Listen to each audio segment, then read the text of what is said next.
Hello world, hello world. This is the Bantha Bunch Show. Thank you so much for joining us. Thank you so much for joining us. I am here, right here in beautiful Los Angeles, California, trying to operate a camera and I don't know how to use. This is the Bantha Bunch Show, just like I said, and I am your favorite cousin, Bill. And I am having a hard time producing early in the show, but we got it going. For some reason, this shit's crooked. I think that was it. Boom, there we go. My camera was a little drunk. You know what I'm saying? So, anyway, today is a special day. That's why I'm a little discombobulated. Today, we are going to be talking about the TikTok documentary on Netflix. We're going to be talking about the crazy drama in the news when it comes to what is it called? The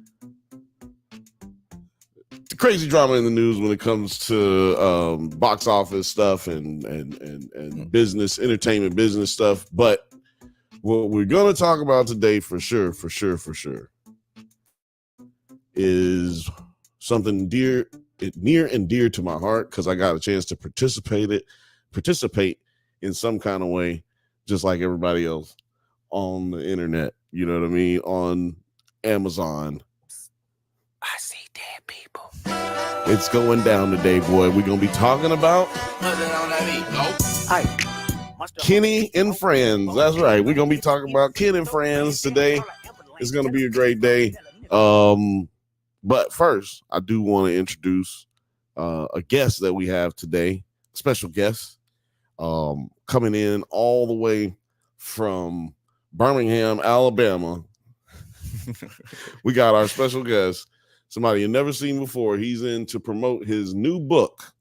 No, his new YouTube video that's coming out very soon. It's your favorite Jedi's favorite Jedi Master Grayson. Thank you, man. Thank you. I'm live streaming from 9 feet away. What is right up, there, guys? right next to me. My light's better though. I don't know how I did that. Yeah, it's it gets to the quality of the camera. I guess maybe the camera. Let me just do this. So maybe it'll be better if I tighten it up a little bit. Nah, it didn't do nothing better for you, but it just makes me look better.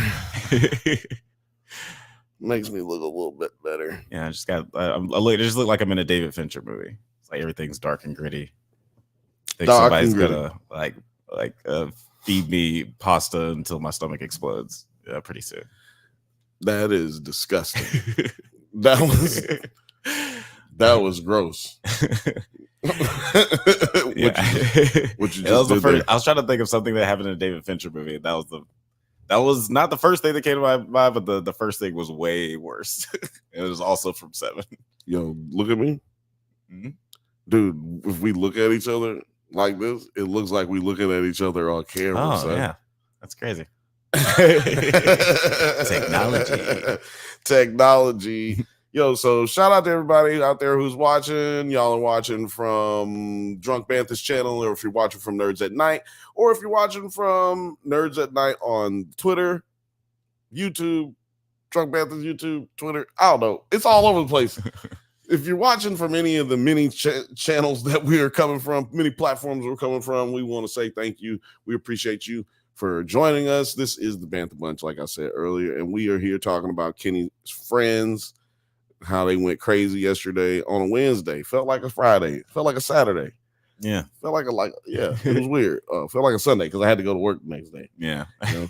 But yeah, right. But it was a great day. It was a fun day. You didn't get a chance to see it. Yeah, I haven't watched it yet. So yeah, I'm not going deep into that shit, really. But really, you're here for me to interview you about the new video that you got coming out. Yeah. I'm definitely working on a video right now. I'll hang out for a little bit tonight. Appreciate you having me on to chat about it. You can get into the spoilery, all the spoilers of Ken and Friends later. But I'm working on. Sorry, I totally removed you from the stage. Hey, that's cool. The real show is behind the curtain.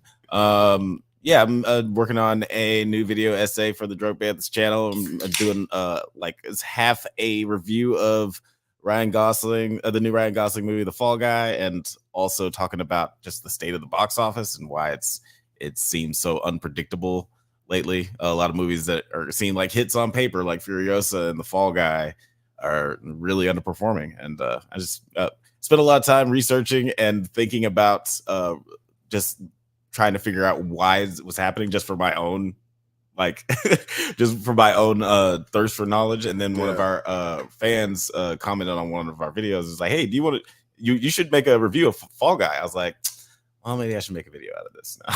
So thank you, Rachel. I was gonna say, well, was it Rachel? It was Rachel. And it was Rachel. Cool. So shout out to Rachel. She giving y'all that good shit that y'all want. So you talk. Do you get into like how niggas is broke? A little bit. Because there's a lot of contributing factors why people aren't going out to the movies anymore. They're not doing a lot of things anymore. They're not going to the bars as much as they used to before 2020. They're not, J-Lo just had to cancel her world tour because ain't nobody buying her tickets. So it's just like a lot of ripple effect from like COVID. Like we all adjusted to the lockdown, but we didn't readjust to social life. So you trying to say we are institutionalized? We got put in lockdown. I mean, now we institutionalized. And it's like, look, man, I don't got to go outside. I mean, we have psychologically institutionalized ourselves for sure. Because there were a lot of comfortable things about lockdown, and we just like psychologically adjusted to that, both socially and financially. And now it's just like, I could go spend $20 on a movie, or I could spend $20 on a monthly subscription of Netflix and watch that when it comes out in 6 months. We're not here promoting Netflix, but we will. But we will take a check if they are interested. Morgan, the fifth Bantha, said Ryan Gosling just got cast as Ghost Rider. Is that official? That's a good casting. That's good casting. Nasty. That's good casting. I like that. That's nasty. What did he say right here, Alex? It's a little everybody is broke because corporations are faking inflation while they boast record profits. They don't have to make everything expensive. That is definitely true. And it feels like there's also some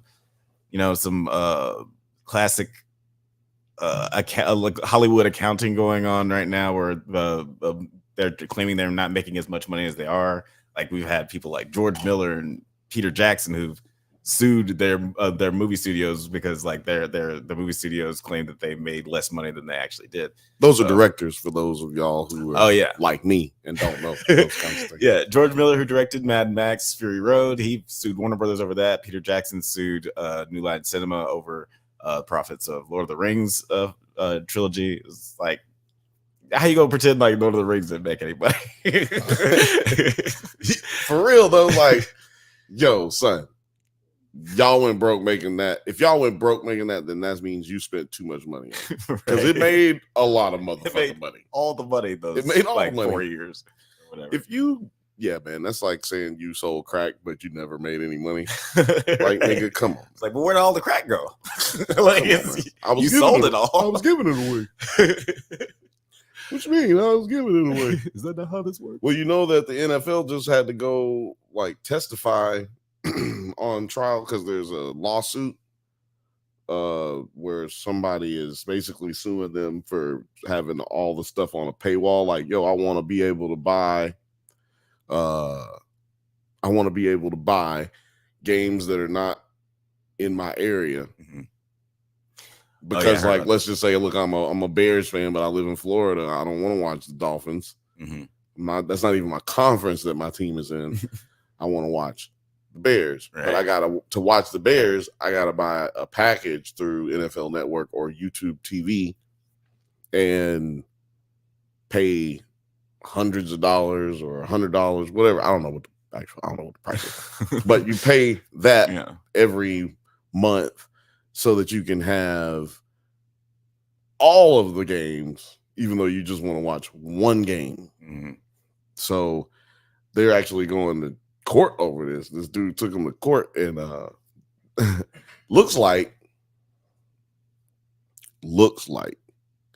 they could possibly get get a settlement. You know what I mean? But basically, Roger Goodell had to go on TV and say like they're price gouging because what came out in Discovery is that ESPN offered a package that's smaller to the NFL in the bid for it.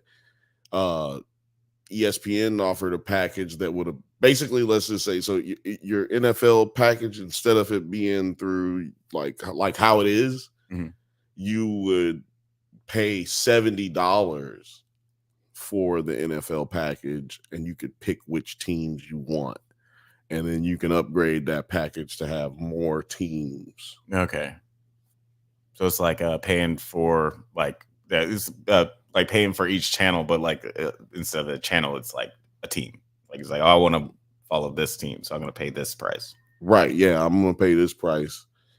Like I want to follow the Bears. Like I'm saying, I want to follow the Bears. I'm gonna get on ESPN. I'm gonna buy this little extra package where I get the Bears, every Bears game, okay.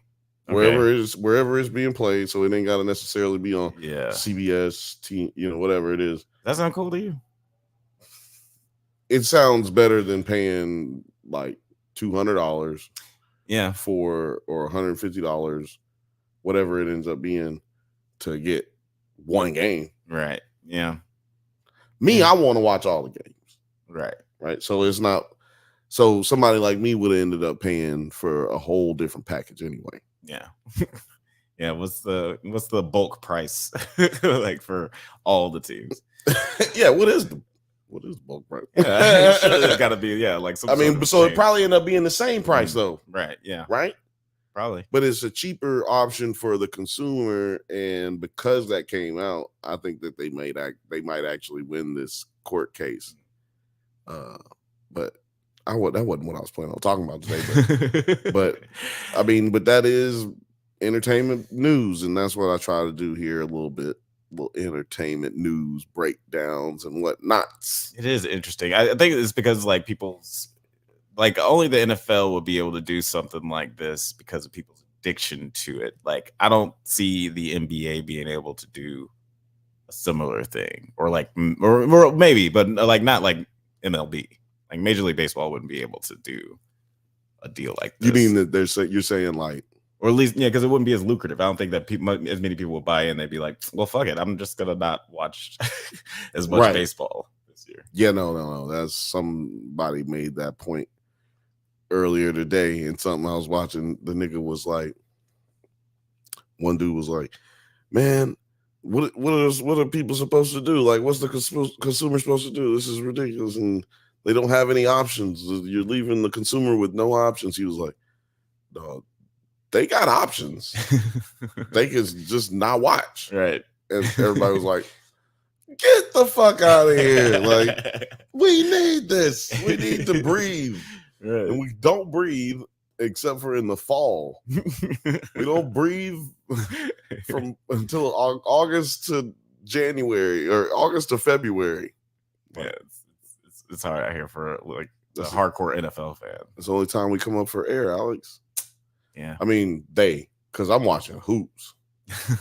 I'm a hooper. It's like there's always a sport to watch. Shout out to the Celtics winning the championship. They did it this year. We don't really talk about sports, but I just wanted to give them a shout out. It's the news and it's entertainment. Yeah. They won spectacular fashion. It was like, why were the Mavericks even there? Kinda. If you ain't really watched this season, you probably feel like you got played. Yeah. This is probably the only. Well, the first one in since I was watching basketball regularly, the first championship or NBA champion that I've never watched any of their games. I didn't watch it through the playoffs. I did watch. You can go back and watch some of. Nah, I'm not gonna do that. I am curious because I was like, because I mean I've seen this core before of Boston Celtics, but I've never really I don't know what it is about them. I just don't like watching them play. I don't know what it is. But it's not a whole lot of fun watching them play. But they shoot like 30% from the 3-point line, 29% from the 3-point line, and them niggas fucking them niggas shoot like 48 threes, 62 threes in a game. Yeah, that might be what you don't like. That might be because you don't actually see them actually play basketball most of the time. They ended up having to play a little basketball in this series, but yeah, I'm sure that they like looked a lot better than I had seen them in previous years because they won. And they like the stats like look better, like their 3-point percentage seems stronger, so they must be getting better looks and shit like that. But I was just like, I think like a couple years ago, I was just like, I think it was like when they got beat by Golden State in the finals 2 years ago. I was like, yeah, I'm off this train. I don't think that they're actually going to win a chip. Yeah, well, but they were also going against Steph Curry and just going out of his fucking mind. So you was wrong. Maybe I just didn't give him enough credit. Obviously, I didn't give him enough credit. So you was wrong. Shout outs to Boston. Congrats on your 18th banner. It don't matter. None of this matters. Get out of here, Boston. I mean, not Boston, the whole city, but Celtics. Yeah. This is a LA day. LA is being celebrated here today, y'all. You know what I mean? Where's the shit at? Oh, man, speaking. Well, I don't want to talk too much about sports. Go ahead. But, I didn't read the article, but I saw a headline that JJ Redick got hired as the JJ Redick got hired as the LA Lakers basketball coach. How do you feel about that? You think that's something? How you feel about that? That's weird because this podcast, we talk about this because this podcast is also about black folks. It is. And we want, anytime some black come up, it's an excuse to talk about it. Yeah. And some people probably like JJ Redick is not black. Shut up, nigga. Listen to what I'm fucking talking about. I'm sorry. I didn't mean to yell at you and call you a nigga if you're listening. And if you're watching, I meant to call you a nigga. But anyway, JJ Redick getting a job before he's never coached anything. I think Pee Wee basketball. He's coached some AAU games or something like that. But he also is white.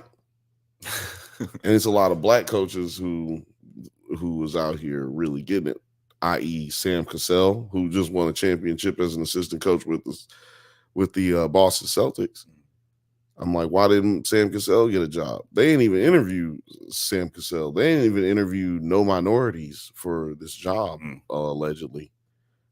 So, I mean, come on, they got guys that are in their organization, like Brian Shaw and other people who they just have never even given a chance to be the coach of the Lakers. So, I mean, what did you think about that, man? Like, it's pretty. You think niggas is just never gonna have to I guess Jason Kidd did he was a coach without any experience. Yeah, I mean it's not unheard of for a coach for a person to get a coaching job without previous coaching experience. Steve Kerr, I mean he had been an executive before, but he had never been the head coach of a team before. Right. Pat Riley, I think he went from being an announcer, to assistant coach. So it's not unheard of, but at the same time, at least he went from announcer to assistant coach, though. Yeah, there was. He had to go from and it's a little weird. I'm sorry, I just say yeah. We both say like 9 times. Yeah.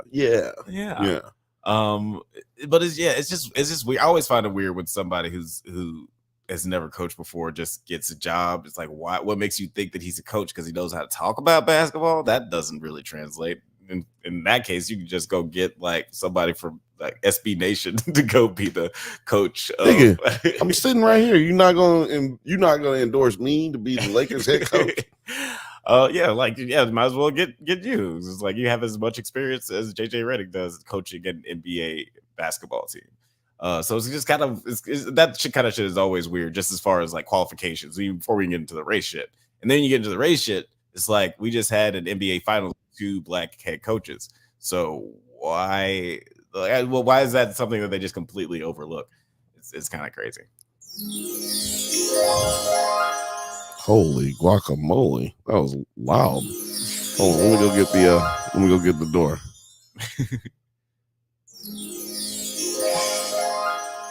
Oh, would you look at that, ladies and gentlemen? It's Producer T. Welcome to the stage.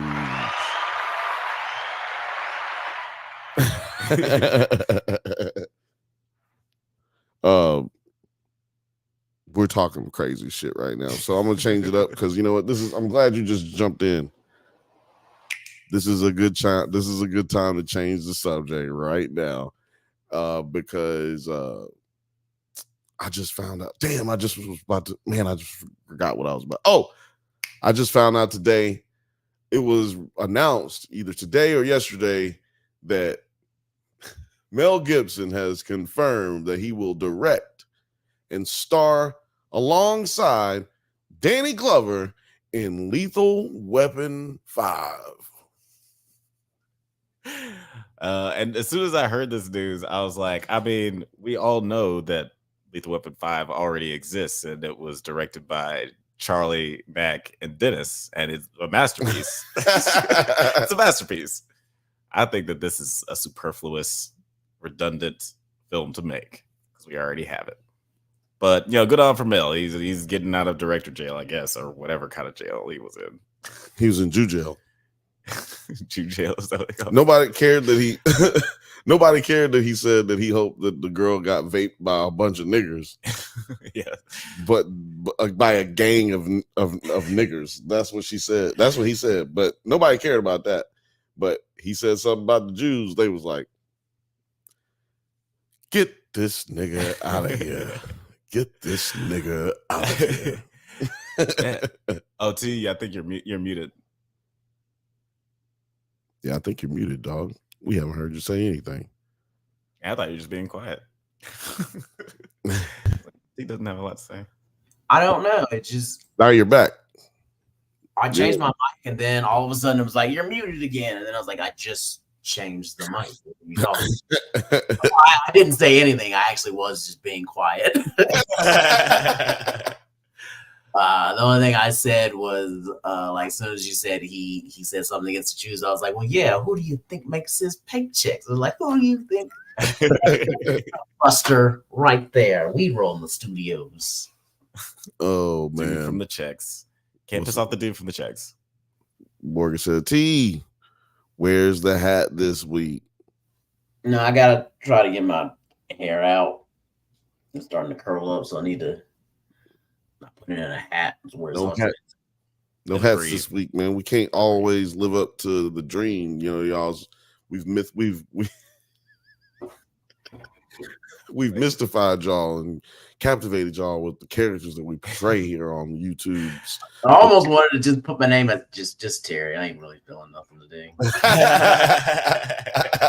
It's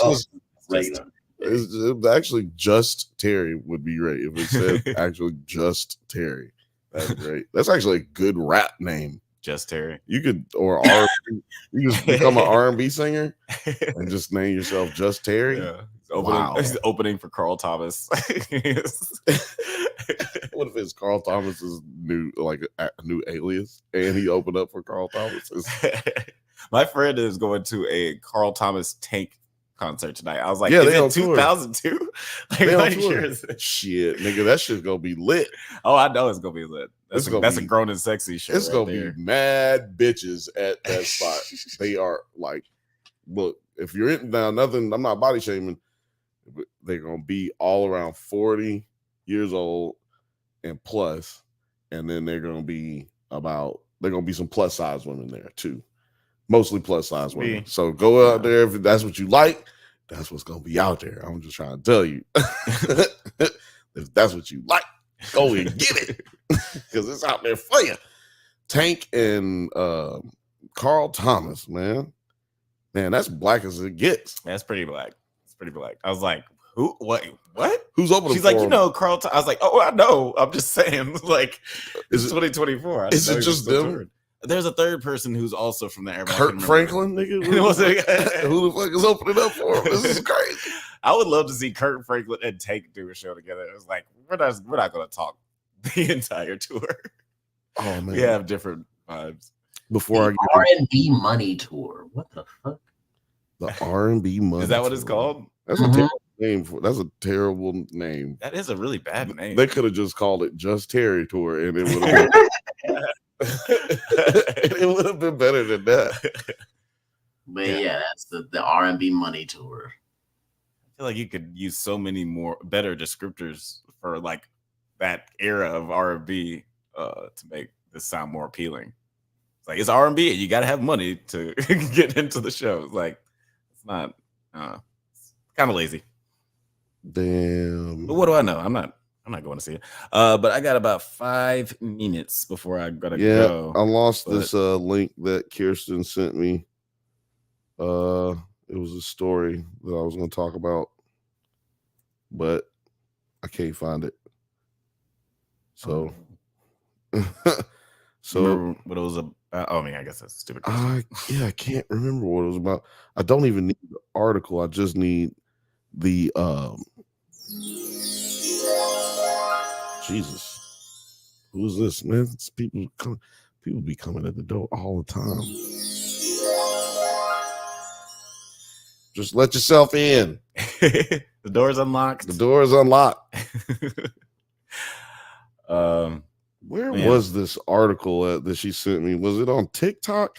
It was about something serious. Oh shit! Come on, no noises, TikTok. It seemed like it was about something serious or serious news. Seriouser. Oh, you're looking that up. Here it is. Go ahead. What are you about to say? No, I was just saying I'm gonna have to fact check this Ryan Gosling thing. Gosling reportedly cast his. Yeah, I'm gonna bring this up right now. Tonight, social studies teacher Diana Volitich is suspended from this Florida middle school after it was revealed she secretly hosted a podcast embracing white supremacist ideas. So many other researchers have already looked into this, and that's just the way it is. There are races that have higher IQs.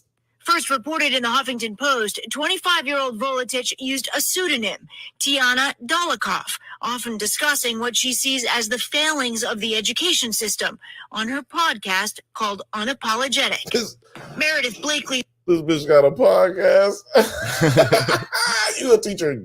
If you're a teacher, get rid of your podcast if it's not about teaching something. Yeah. His daughter is in Volitich's class. They were talking about segregation in a civil rights type of capacity, and the teacher somewhat alluded that segregation might possibly be okay. In her And she backed off. In a statement from her lawyer, Volitich denies being a white nationalist and promoting her political beliefs in class, adding about her. All right. So, thoughts. Oh yeah, fire her. I don't want that person teaching kids. Oh. Hold on. We got somebody at the door. Hold on.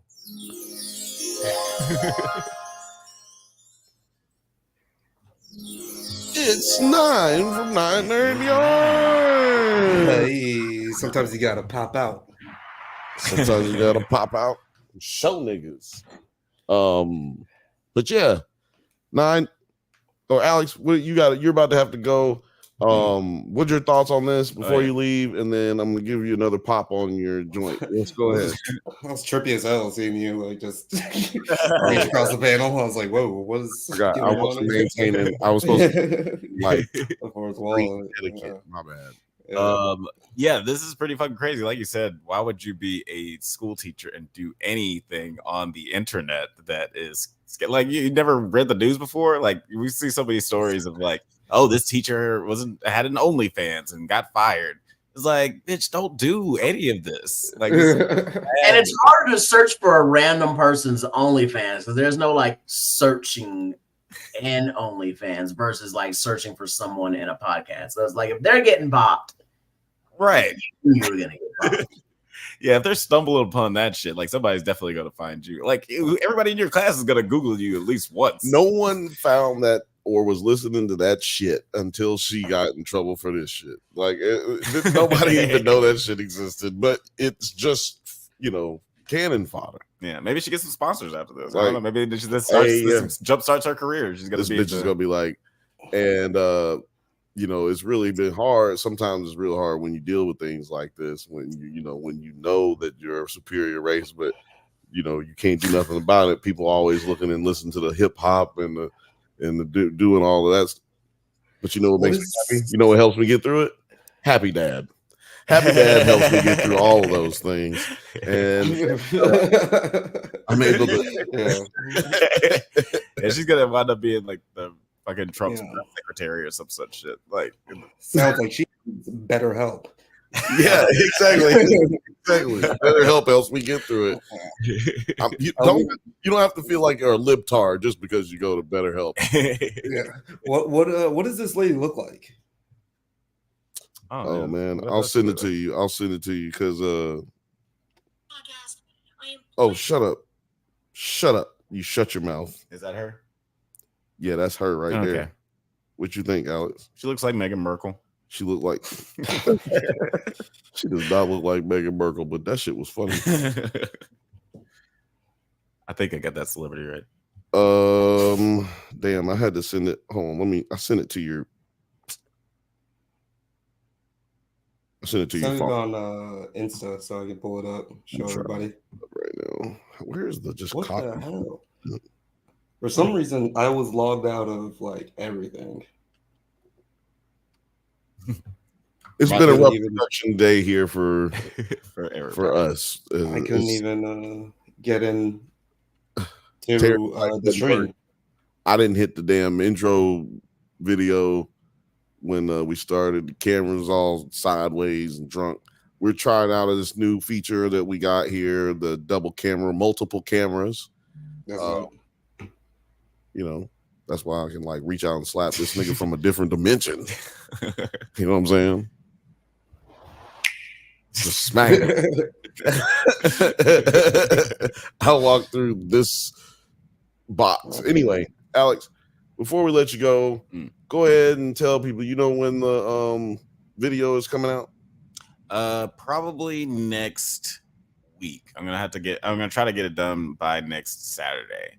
Next Saturday. Which is probably not going to happen. But, I like to give myself deadlines so I can motivate myself to actually get shit done rather than work on it for weeks and weeks. Right. But yeah, it should be coming out next week. It's good. My Fallout. Oh, I'm sorry. The Fall Guy / box office review, just commenting on crazy state of things and like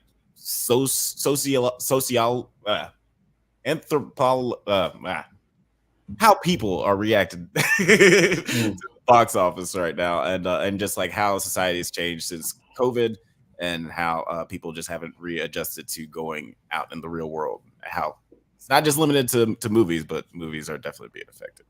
Sounds up. Yeah, man. Hopefully it will be. Hopefully it will be. The video is going to be great. Videos. Will the views be great? That is what we cannot control, and only you can control. So, like you said, it should be coming out next Saturday, but who knows? Maybe you should just go ahead, subscribe, like right now. That way you can let YouTube know that you fuck with us, and then hit the little bell so that it notifies you if you're into that kind of thing. Some people don't like notifications. So you know what that means? You should watch one of the videos every day, at least once a day, so that it keeps going in your lexicon. Quit watching that goddamn DJ Vlad and all that shit. Don't watch all that. Watch us. Yeah. We got intelligent, cogent analysis about television, movies, comic books, and music, and everything that you fucking love. And also, here. But yeah, thanks for having me on. I gotta go run and go see Kinds of Kindness. But kindness review coming soon. No, I'm joking. But you kids have fun talking about kin and friends. All right, man. Peace. Tiled out there. If you hold down remove, it pops it back up really quickly. Just learn that right now. But yeah, shout out to Alex for joining the show. Yeah, y'all, like he said, go check out his videos. He does good work. He does all the drunk reviews that you can find on Drunk Bantha's channel and also Nerds at Night channel, because we cross platforms over here. You know what I'm saying? I did want to talk to y'all about this one thing before we move on to I see dead people. because Disney is killing it right now. Did y'all see the what's the what's the name of that movie? Inside Out 2. Oh, is doing well? Inside Out 2 made $155 million domestically, and they made 200 and something million worldwide. What was it? 295 million, $300 million worldwide. It came out this weekend or the last weekend? Yeah, it came out last weekend. Fuck, it's like even. All right, see it. This is so strange. But yeah, man, we talked about it here on this show. The reason I bring it up, we talked about it on this show before, how Disney was going to double down on these Pixar movies and the sequels specifically. And yeah, I mean, here they are. They have doubled down. It's going down. But yeah, what y'all think about? Are y'all into the Pixar movies? Me myself, I don't watch that stuff. So, but a lot of people do. You know, Alex. I would say that I definitely am. You are. Yeah. Yeah. Team no, I don't watch that. I would say I definitely am. So, what's the one that you're up for, like right now? While I adjust this camera real quick. What I'm up for? Like the sequel that they haven't, because I just watched Elemental. I thought that was really cool. It's got all of the little water creatures. I mean, it's got the basic Pixar plot line where it's just like this one character is fire and the other one is water, and how are they going to coexist together? And is there going to be tension? You know it. So I think it's very simple. It's stuff for kids, but if you can add some wit to it, I forget who actually made it, but it was I think he may be Korean or maybe Chinese even, but he actually like implements so much of his own culture and his own experience growing up in America, because it's also like somewhat of an immigrant story. So I think like those types of ideas, while they are simple, if you're able to pull that off creatively, then it works. Why are you hating on it, Terry? Because I don't think those movies have anything it's trying to say to a 36-year-old man with kids who's a stoner. And yeah, I don't feel like this movie I'm the target demographic and audience for it, so it's not really dragging me in. So I have nothing to see about it. Like, if my little cousins want to go, I'd probably take them. But okay, yeah, but I like, really would be story about accepting people who are different than me. I grew up with that. You're not telling me anything different or going to put it in a story that I haven't heard before. I can definitely understand that point of view. But like, if you do like watch it with your with all your little ones or whatever, the little Terry clones that are growing up, do you feel like they're having a good time? Are they like absorbing the messages and like I feel like they do a good job. Like, I'm no hate for the movie. It's just one of those things where people need to be able to say something's not for me without trashing it or having or even being mad at it. It was just like the new Star Wars. Like, I just don't feel like watching more Star Wars stuff in a time frame I'm not interested in. I'm not interested in like where they're at in the timeline and stuff. Doesn't appeal. Filmage says that he wants a sequel to WALL-E, which would be I don't know how they would do that. I feel like WALL-E is pretty goated. Yeah, I never watched WALL-E, so I don't know the plot. I want to see, if I were to pick a Pixar kid film I want a sequel to, I would pick Up. Okay. I think you would like see that old man and that little Chinese boy do something again. Like, I thought they were fun, and the dog too. I want to see them go on another adventure. Old man's probably dead by now. he doesn't. He's a cartoon. He ain't gotta fucking die. He like He probably does. spirit. Maybe he does die, and he goes to the spirit realm to find his wife or some shit. How about this, Terry? I will suggest to you that you watch Wall-E. I think you should watch Wall-E, and then when you watch it, let me know so then we can talk about it here.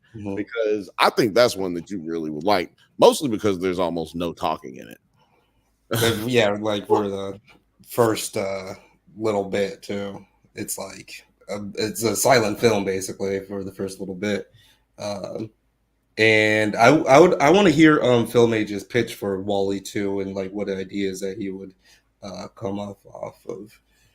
Yeah, I could probably send him a link later because I want to talk about something very near and dear and close to my heart. I kind of wanted to bring up, since we brought up getting fired from your job for the things you do outside and online.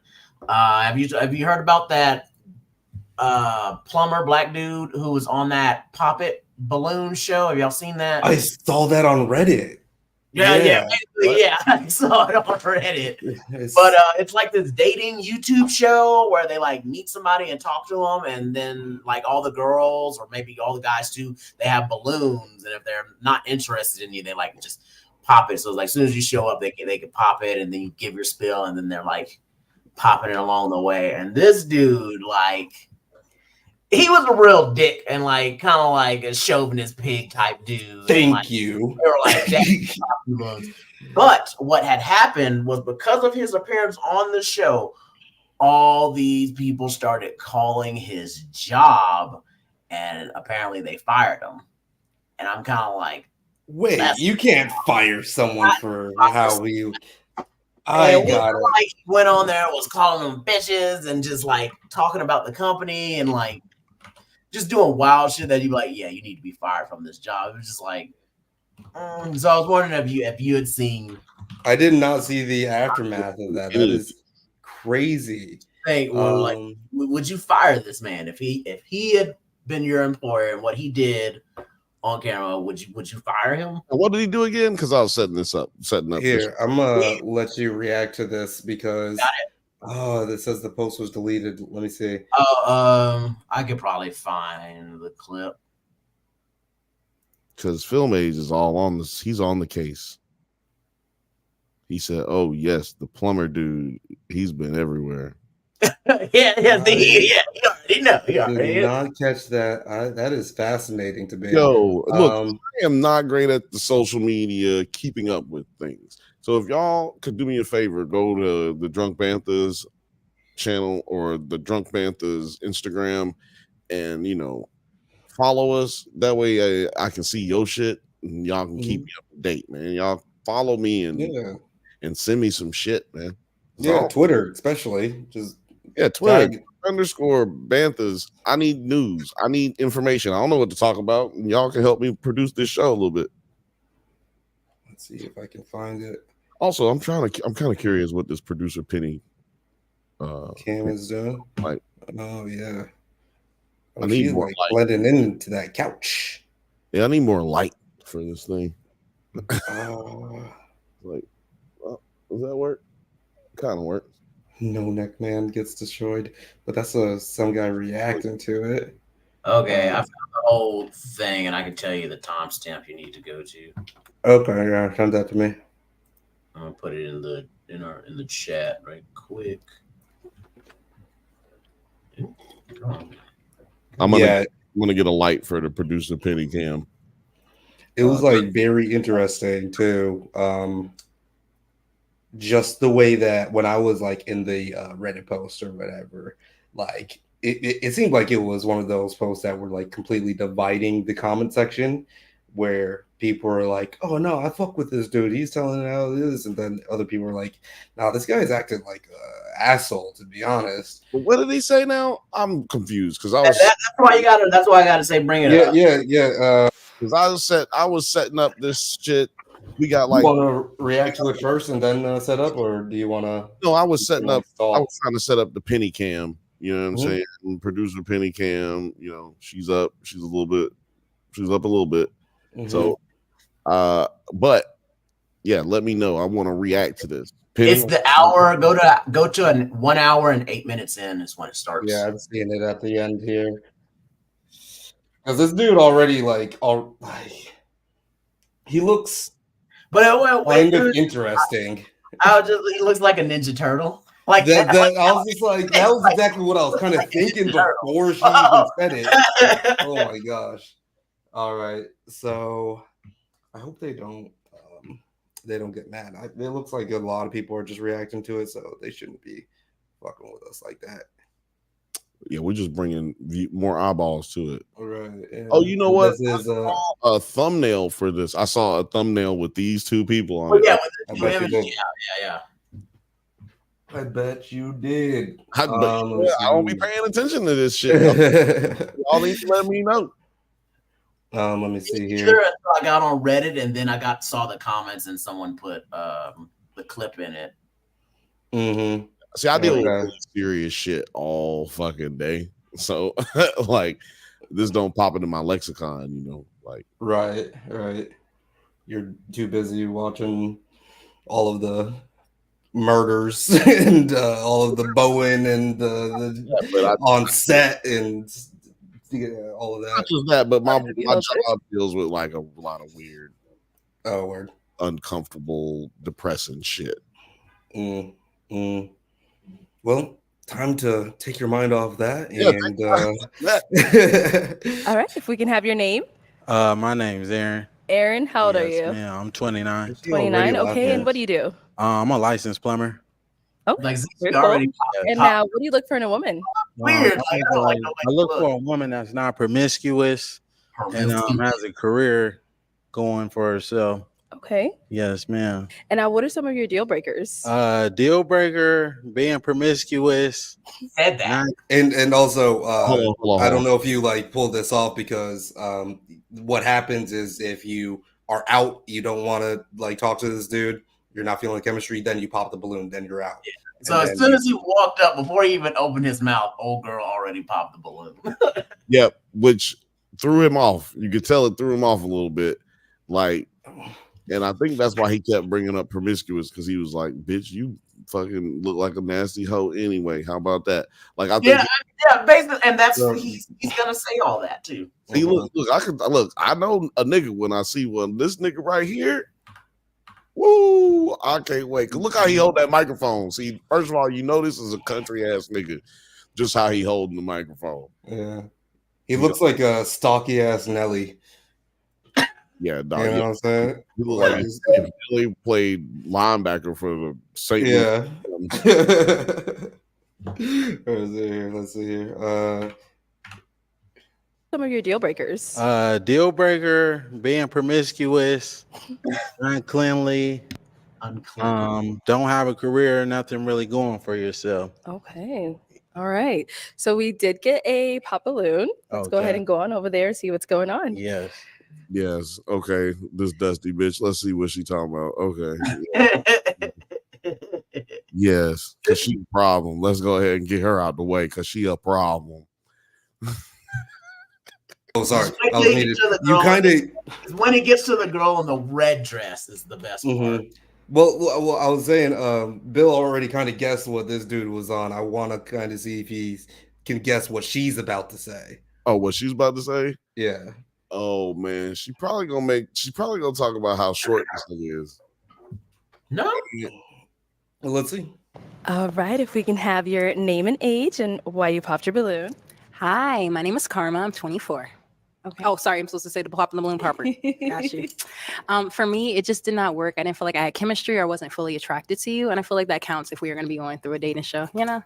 Yes, the feeling is definitely. Okay. Hold on.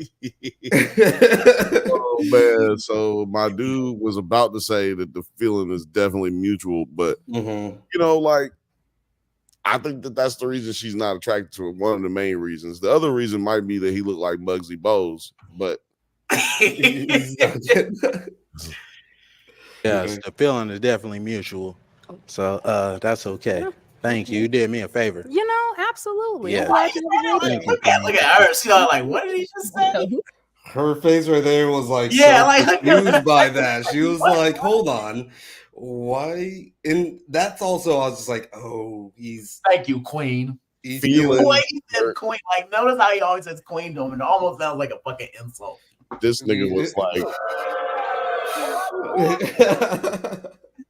the view is definitely mutual. You got people all in the back like, look, I tell them about to pop their balloon next. Look at her. I'm about to take a shot. All right, we got to pop over here. Look, see, she You have your name and age and why you ended up popping your balloon. Hi, my name is Tara. I'm 22. Okay, and why did we end up popping our balloon? The comment you made didn't really. I like a more humble. She's like, look, bro, gunshots, bro. Sounds like a. Ooh, Doc, fuck him up. Are you? And I don't know. Respond so defensive-ish. Yeah, that's really it. Hey, I didn't really necessarily like. That's how you fine. responded. Hey, I could just. Yeah. All I can do is be honest. I mean, you know, yeah, be honest. I Be your came authentic over self. here That's okay. to find a match Sure. that wasn't matching. That's Sure, I all, mean, Queen. I 100% understand. Yes, ma'am. Sure. And I was. they scared me. Yes, ma'am. Talented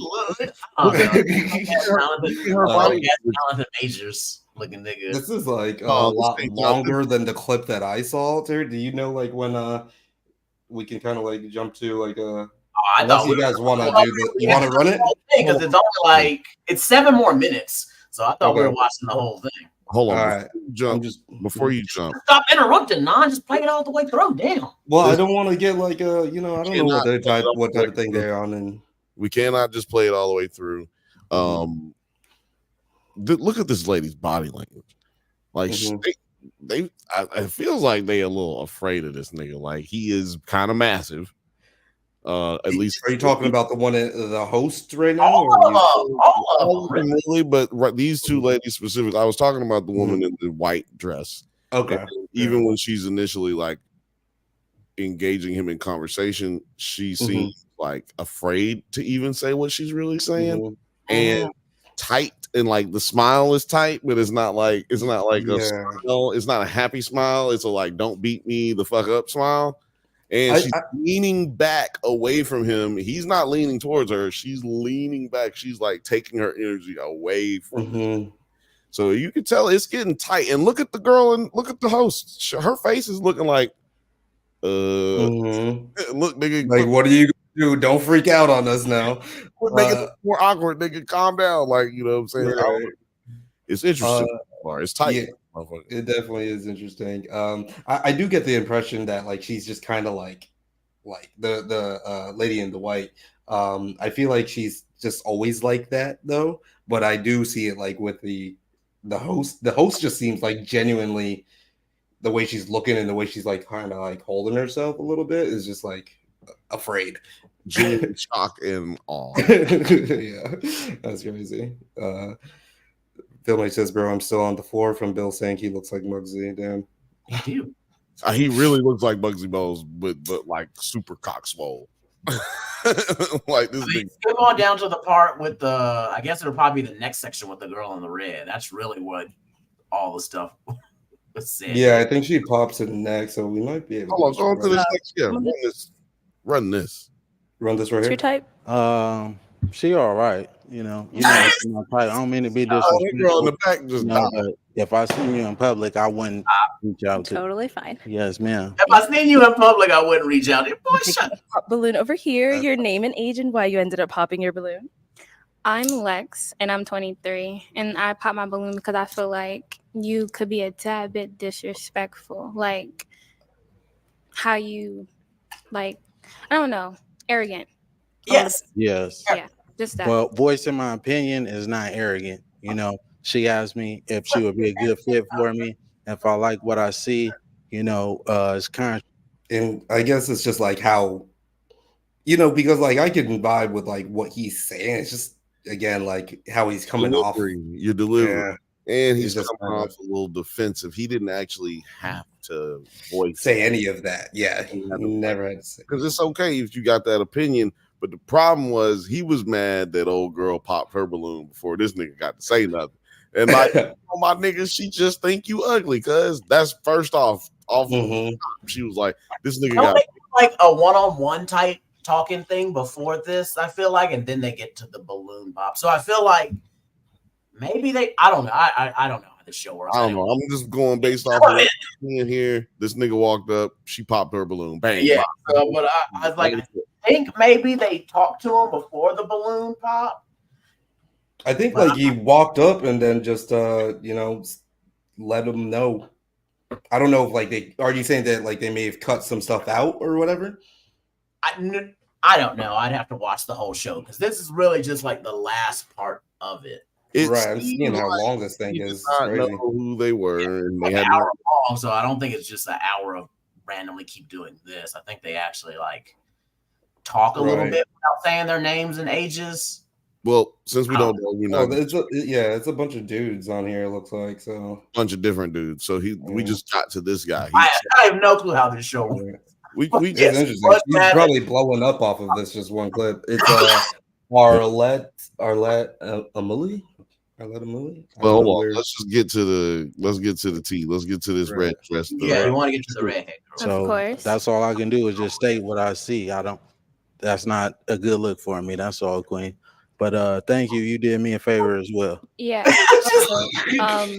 What I have to say is it's not what you say. This is what I mean by what I said. It's not what you say, it's how you say it. Yes. You could have rephrased a lot of the things that you have been saying to me as well as the other girls differently. But that's all I have to say. But one thing about me is I'm not going to change who I am of course to fit somebody else's liking. I'm just going to tell it how it is. If you're not it, that's not it. Cool. The one that is it, I'm going to let it be known. Okay. For surely. Yes. Respectful. Okay, well, that was boring. Next one. We're about to see these two diverse friends. Well, yeah. So look, so far, this guy sounds like he's either like I don't know where this dude is from specifically, but he did say that he's got a plumbing license, so he's a licensed plumber. So I'm gonna assume that he has a good job. He's got probably nice. He's got a nice living. You know what I'm saying? He makes a good. Hold on. I'm just saying. I'm just saying his approach here is I got a nice job. I'm not the type of dude who, trying to settle. I'm in a position in my life where I'm trying to make sure I'm with who I'm trying to be with. You know what I'm saying? That's at least what it seems like his attitude is. But also, and this is no shout out. This is no. I'm sorry to all the plumbers out there, but if you'd be something else if you were good at life and intelligent enough to be something else. But he is a plumber, and he is just responding how I would expect a plumber to respond in these situations. Like he's giving out mad plumber energy. I mean, that dude doesn't even look like he needs a wrench when he's plumbing. He just twists that shit with his hands. I'm looking at this nigga and I'm like, how do your shoulders fit between the cabinets to get underneath the sink? Because even I have like a trouble squeezing in. And like you like way the fuck out here with your shoulders. He don't need to even get in there to squeeze in there. He just put his arm in there, squeeze it with one hand, and then come off. You don't need to be in there with tools and all that shit. You wasted time. And he got his plumber's license in prison and saying, yeah, he got a sanitation license doing his Those are Pelican Bay muscles right there. Muscles fucking the around. Riker special. My boy was in. What are you talking about? But it does say singles in Phoenix, but it does also say they're from all across the USA. So I don't know where everybody. Who cares? Yeah, let's see here. My eyes are up here. Yeah, are you looking at the tattoo? No, I'm looking at the hair on your arms. Women I deal with, they don't have hair on their arms. Don't do too much. Hey, I'm just being honest. Don't do Queen. too much. I don't like that. That's all I was looking at. You trying to say if I'm looking at particular body parts? You just wasn't looking at my eyes. What it is. That's I was all looking at the hair on your Anyways, arms. Queen. She asked me the question. Yes. Yeah, I'm in heels. It's tall enough. Okay. Don't do too much. Well, you're not qualified. That's all good. See, that's just what that other girl didn't want to say. The first girl, she didn't want to say like, "Yo, this nigga short and he ugly." Like, fuck. Like she was trying to be nice, but she was not nice. She also could have just held up. She ain't had to hit that goddamn button like that. She popped the balloon like so disrespectful. Let's just talk about that real quick. She's like, I'm trying to trigger. She made him know, like, I want you to make eye contact with me. Look what I'm doing. No, I wasn't talking about her. I was talking about the first lady who popped. Like, she popped immediately. Like, that shit was the disrespect. That's what set this whole thing off. Because as soon as she popped her balloon, everybody was like, ooh. And then, and you know, it's like, damn, I was going to give the nigga a chance before I popped my balloon. And then he started talking crazy, and then everybody like, talking crazy, and nobody wanted it. Yeah, it was just like a cascading downfall. But anybody gonna make their picks? Like, I like Girl in Blue. I'm just gonna say that.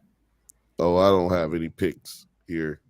I can't make picks. Nobody asked you, Mary. I think they're all very bad, actually.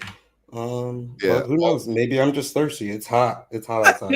I'm not saying that they're all not, but I'm just saying, if you were in this situation, what girl would you want to pop the balloon last? Again, I'm way too thirsty to make that decision right now. Because that's what he just thinks. Whoever doesn't pop the balloon on me, we're going home. I mean, yeah, she's cute as fuck too, and I mean, but like all of them are just like super cute though.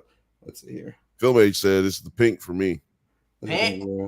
I feel that. She's gorgeous. All these girls are gorgeous. I don't know. Look, I'll tell you what I'll tell you. Blue just kind of gives off that, like, she probably watches this show or watches the shows that we talk about. I'll say that. She gives off that energy of she at least watches the same stuff we watch. For me, it has to be the nicest one. So the nicest one seems like the girl who popped her second because she was the girl in white. Yeah, she does seem very eloquent. I seen you in public, I wouldn't talk to you. I was like, you're a damn liar. So if I've seen her in public, I'm immediately talking to her. But at the same time, she does seem like a little bit stiff, a little bit like maybe even a little bit too traditional. Even I don't like the idea of saying to somebody, if I saw you in public, I wouldn't talk to you because one, like I am one of those who talks to everyone, and like I don't want you guys out there getting the impression that because I'm talking to you that I'm gassing you up. Like I'm not. I'm just talking. I talk to everybody, so I don't like that idea. Like, oh, you in public. Like, nigga, you don't talk to most people in public. Like, who? What the fuck does that even mean?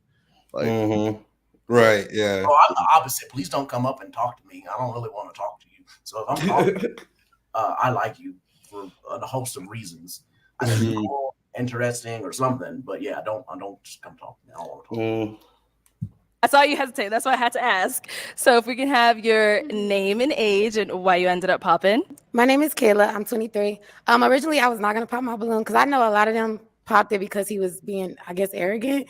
But to me, I like my man that's not. Also, I don't think I can date like anyone that's like 23, to be honest. Right. Yeah, that was another problem. All their ages. I was just like, I don't know how old this is. In every girl's face and, comparing them, So I didn't find that offensive to me. But when they started what was going on, I'm very, like, I don't want to say I'm argumentative, but I don't want my man to argue back with me because then I feel like it's going to always be a problem. That was the only reason why I popped my balloon because I was just like, dang.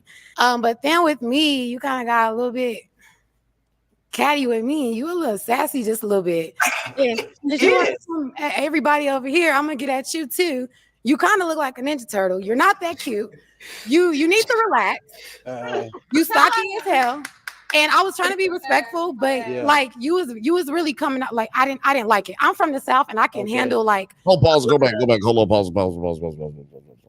Go back because the girl in the dress with the black skirt. She hold her arm and like she's sitting there like, oh my god, I hope this right over here. No. The girl to her left and next to the girl in the red. If you just go back, right there. Pause it. Play right there. like she was about But to then with swing. me, you kind of got a little bit. Just let this Yeah, you roll. with me. You a little sassy, just a little bit. And since you want to come at everybody over here, I'm gonna get at you too. You kind of look like a Ninja Turtle. You're not that cute. You need to relax. You stocky as hell. And I was trying to be respectful, but like you was really coming out like I didn't. See, you saw her demeanor earlier. She was just kind of like, Now that she done called the nigga a Ninja Turtle. Look, a girl in the red is looking down. Don't nobody want to look at him. She like, oh my God, I hope this nigga don't hit this bitch. Because I'm telling you, there's a little bit of an intimidation factor going on. And she's like, I'm taller than this nigga, and I might be able to punch this nigga and knock him out. Like, fuck this dude. Like, she acting like she's fought niggas his size before. You know what I'm saying? Like, so she's like, look, I'm gonna tell you like it is. You look like a Ninja Turtle. Your breath You're too stocky. She went off. Your shirt don't fit, nigga. Your shirt don't even fit. Your pants don't fit. And this girl over here is like, I've seen a Ninja Turtle 1v20 people, so I don't want any of that smoke. We can't take them all. We can't take them. That's why I pick That's what's up. Like somebody mess up my order and I don't feel like talking to them, she gonna correct it. She gonna make sure her hamburger right. Somebody says, I love this bill breakdown. Okay, let's go. Let's keep it moving. I didn't like it. I'm from the South and I can handle like a lot of criticism and stuff like that, but you just act like you got it all like that. And I guarantee you probably got a roommate at home and it's just not giving anymore.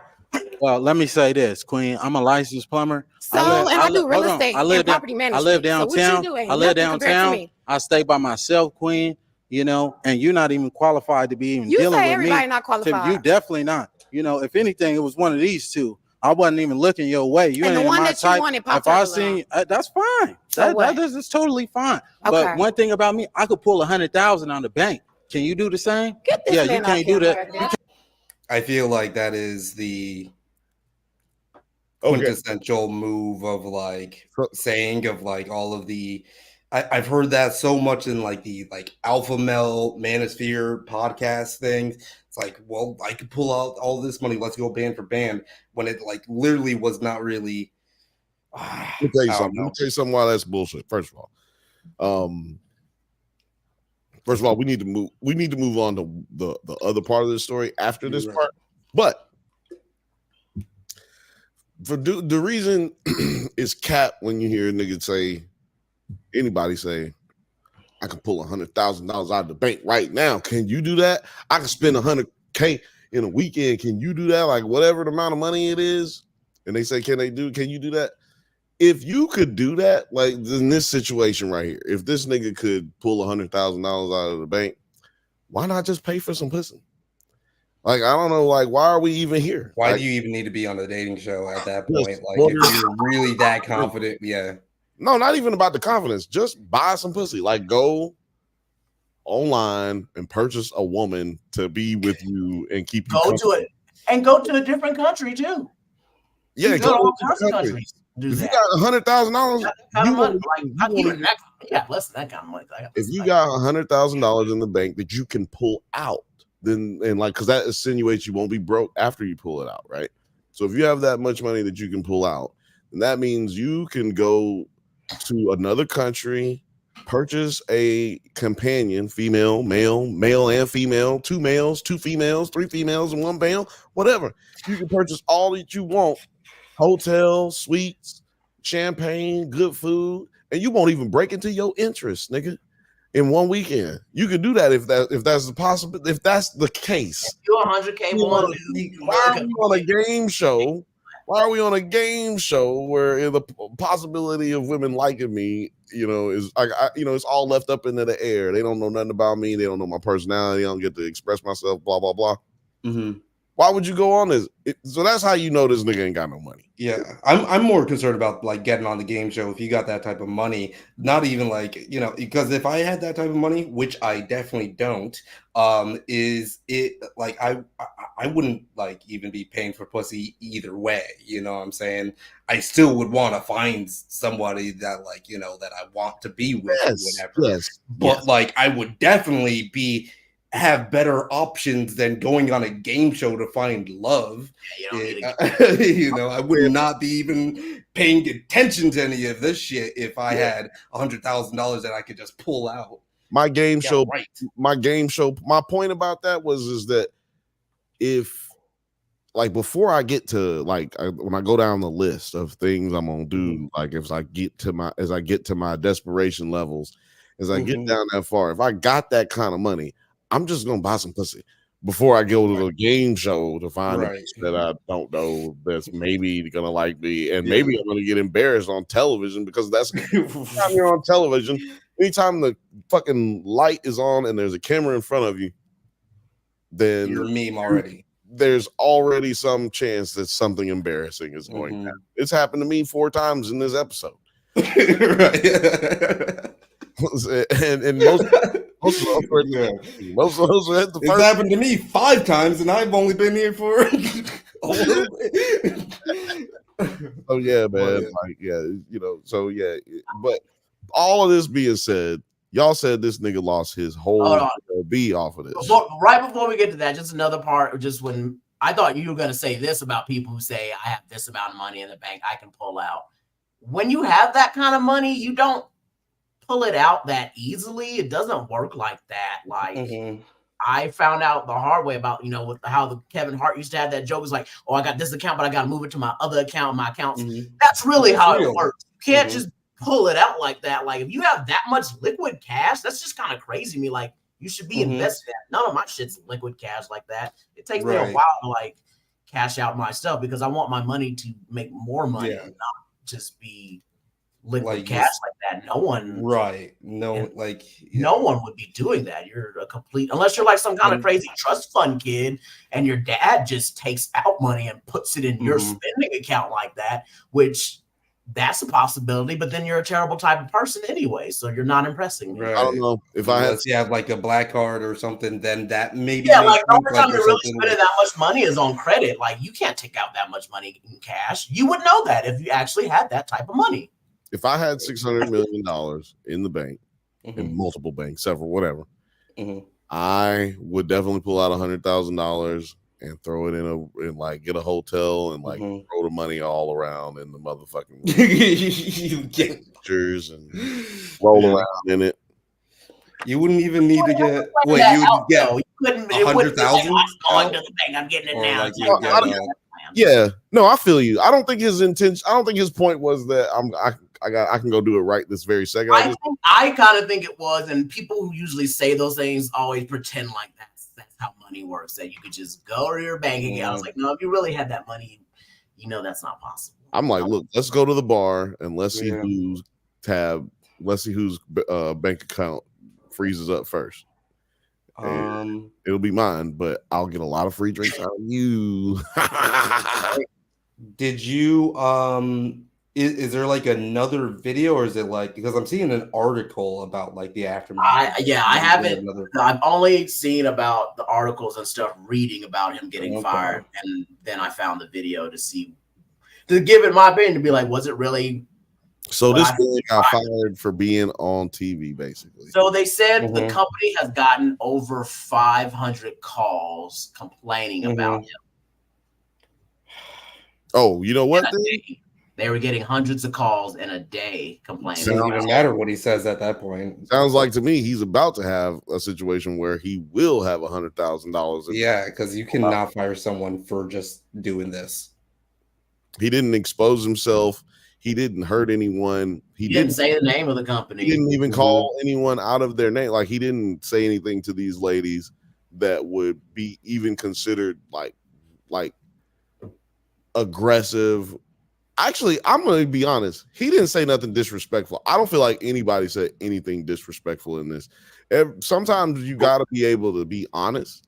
Like, you know what I mean? And like, sometimes you got to be able to hear people's honesty and be able to move on, regardless of how it makes you feel. You know what I mean? Like, okay, somebody may say something and they don't like you, but you have to be able to move on past that. And just, me, that's the reason this dude did, he suffered so much throughout this, right? Because he immediately had his he's a guy. He got his feelings hurt a little bit. He's a guy who got his feelings hurt. Mm-hmm. And yeah, but I can agree with you there. Where it's like, and it's also a game show where this is like this is the lifeblood of like what they want on the game show. Chelsea, you missed it. I'm gonna tell you what we talking about because I can paraphrase better than anybody. We talking about a nigga who was a plumber who went on a game show, and these bitches was like, "Nah, this dude ugly and he's short." Yeah, I'll just replay the clip too. Just play the first clip, just the intro. Like that's all you need. The first pop. Well, I just want to have the 100,000.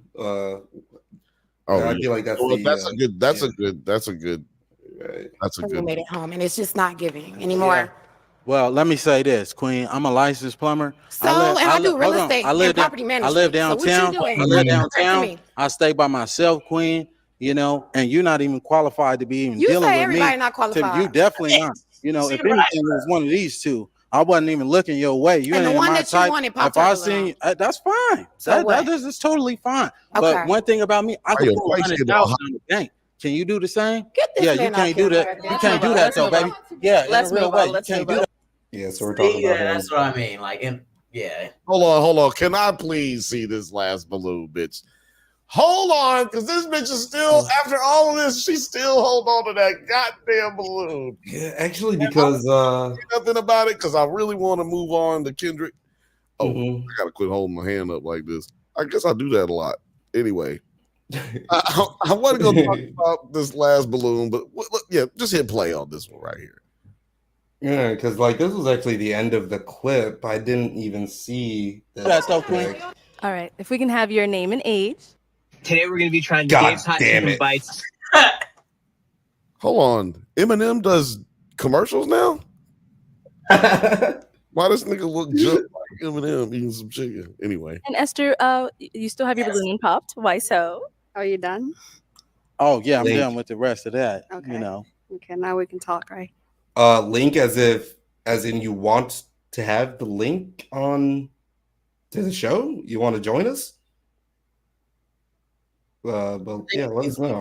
Video that we're watching. Or link to the video. Yeah, I mean it's just type in balloon pop dating show and you'll find it. If you want to come on the show, that's up to Bill. It's the Bantha Bunch show with Bill, so he's the supreme leader, our fearless leader over here. Put some more comments in here and make it clear as to what the hell you talking about, big dog. Shout out to you though for joining us. Chaotic Truth Live said send the link. We don't know what the link is. Is he the link? Are we the link? Yeah. Are we linking right now? Or is it is it Abraham Lincoln? Is it short for Abraham? You are. What is the link? Yeah, is it the week? Let's see. In a real way. Okay. What do you look for? What are you looking for? A woman, like I said, that's not going to be promiscuous. A woman that's going to be consistent. A woman that has a career and things going for herself. Because I had the same thing going for myself. Okay. As well. I don't need a woman to. When he says a woman that's not going to be promiscuous, does he mean like a woman that's just like not going to cheat on me? Yeah, because what does he mean by that? Because he's ugly and short. So women been like, does he mean that? Like, I feel like he's trying to say he wants a woman with a low body count or something like that. Right. No, he's saying what he's. Listen to what people tell you about themselves when they tell you. He's saying, I want a bitch who's not going to cheat on me because that is what's happened to me my whole life because I'm ugly and I'm short and my vocabulary isn't really that good.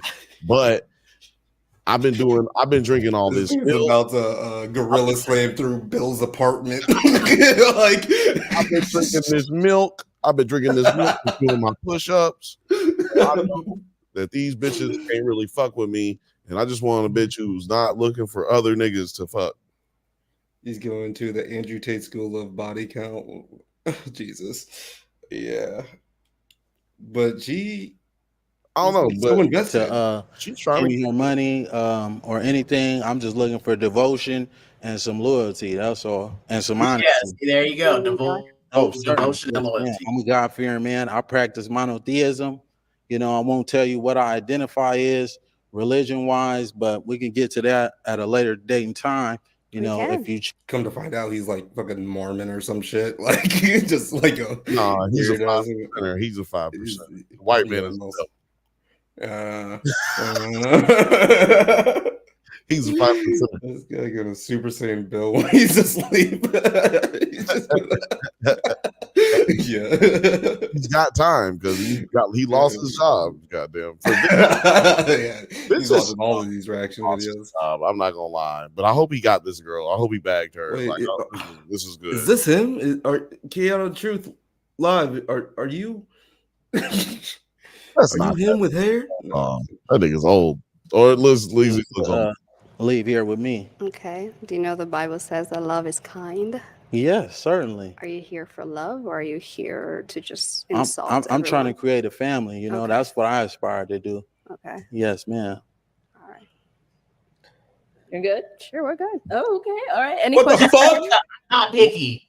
Hey. The fuck? She's like, honestly, like she's. Hold on. What the? Hold on, because I got something for my guy right here. I gotta give him because you know what? He went through the motherfucking gauntlet.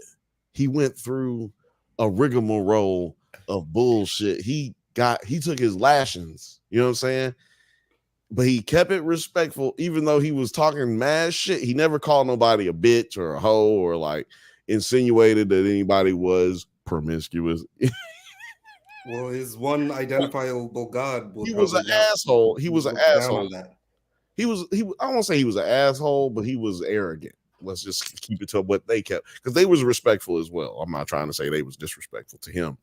I'm just saying he kept it respectful in the sense that he didn't call anybody names or try to hurt anybody's feelings. I guess he did say the old girl had a hairy arms, but she was trying to accuse him of looking at her titties.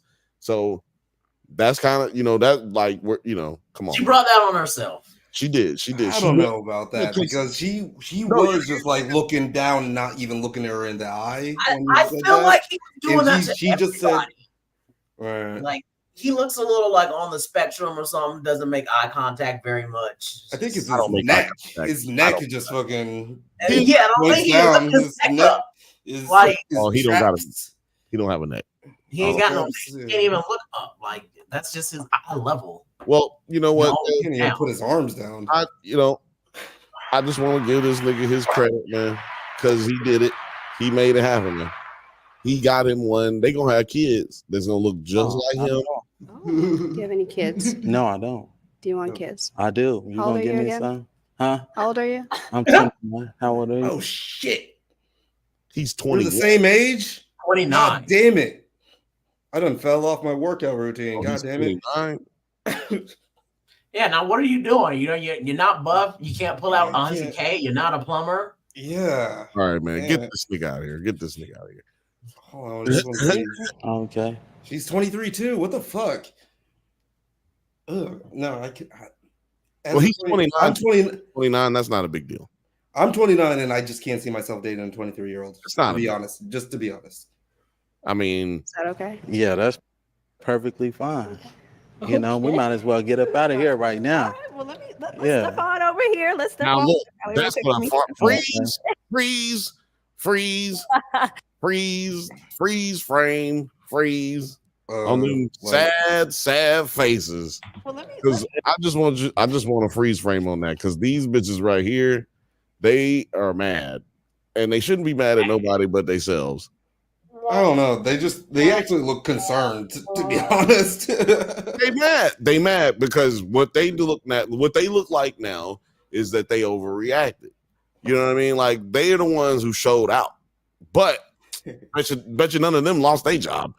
I'm not trying to be no red pill type motherfucker right here, but this is kind of fucked up. This nigga lost his job because 7 bitches didn't like him and the 8th bitch did. Like, that's fucking kind of fucking weird. I don't think any of these girls. But it's all the people who are watching the show Right, decided to call in. Right. No, I understand that. I'm not saying I'm saying that's crazy to me that they would do that. Yes, that is crazy. Yes, that's I don't crazy. think Like this your is reaction anything- to watching this dude just kind of be a dick is to make him lose his job? Like, that's crazy. Yeah. Like, what is wrong with you? Why would you do that to a person? The internet needs to start figuring out what battles are important for the internet to fight and actually, like, you know, why the fuck are you trying to cancel this one motherfucker when there's like actual fucking real life monsters on here? There's Boeing is out here killing people. You got Dan Schneider looking deep. How about the United States citizen hasn't had a financial raise in 30, 40 years? How about that? How about the fact that wage hasn't been raised in what, 15 years? I bet all of those people that fucking called his job are not even going to vote. You know what I'm saying? Like, because federal minimum wage hasn't actually moved since like the 90s. Yeah, that's what I'm saying. It was like, what, 15 years? The 90s is longer than 15 years. No, because it raised when around 2005. Not the federal, because it's seven. No, federal. It's federal, bro. I'm telling you. Federal is $7.25 an hour. Yeah, but it used to be $5.15 back in like early 2000s. I think it was before that. Mm-mm. No, because I didn't work before that. That's why I'm telling you I know this, because I had a job in high school and I was making $5 and then it moved up to $7 and I was like, oh shit, and then it hasn't moved. Hey, I lived in Alabama and motherfuckers was making like $2.13 an hour if you work at a restaurant or yeah, so was Texas. So I don't know. So I was at there, but before I went to waiting tables, yeah. Federal minimum wage in the United States has been don't tell me. I don't know what federal minimum wage. July 2009. That was the last time it was raised, but it's still too fucking long. It's fucking $7.25. God damn it! What the fuck?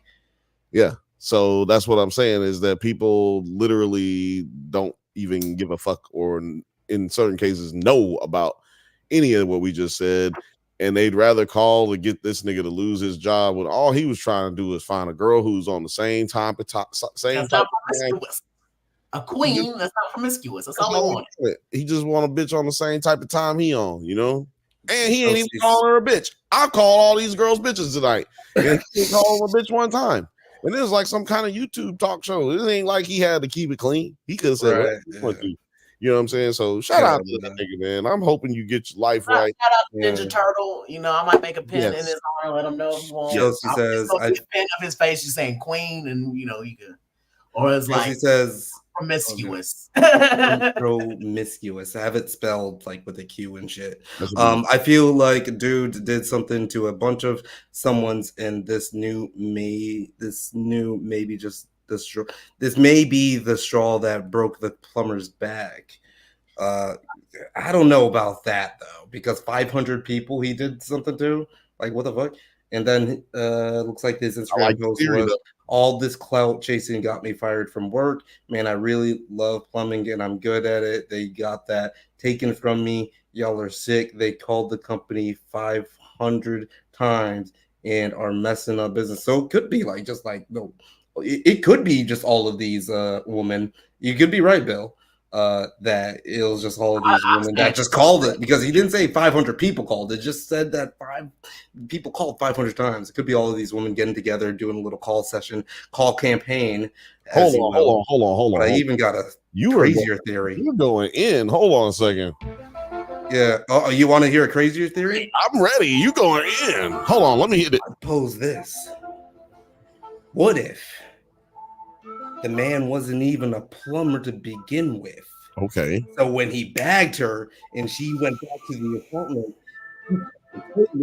and that shit was just clogged up, he had no idea what to do. He was like, oh, I don't know what to. I love my tools at work. Oh man, you know what? Actually, I went to work. They called on me, baby. I lost my job. I can't even get my tools to fix the thing. Like, that is my theory. He never even was a plumber. And so old girl done got with him, and now he gotta like say, like, look, this is how I got fired. Mm-hmm. Damn. Yeah, because how do these bitches even know where he worked at? Like, how do you know that? I guess you could. Right. You know what? The internet is more foul than me, because I guess you really can find that.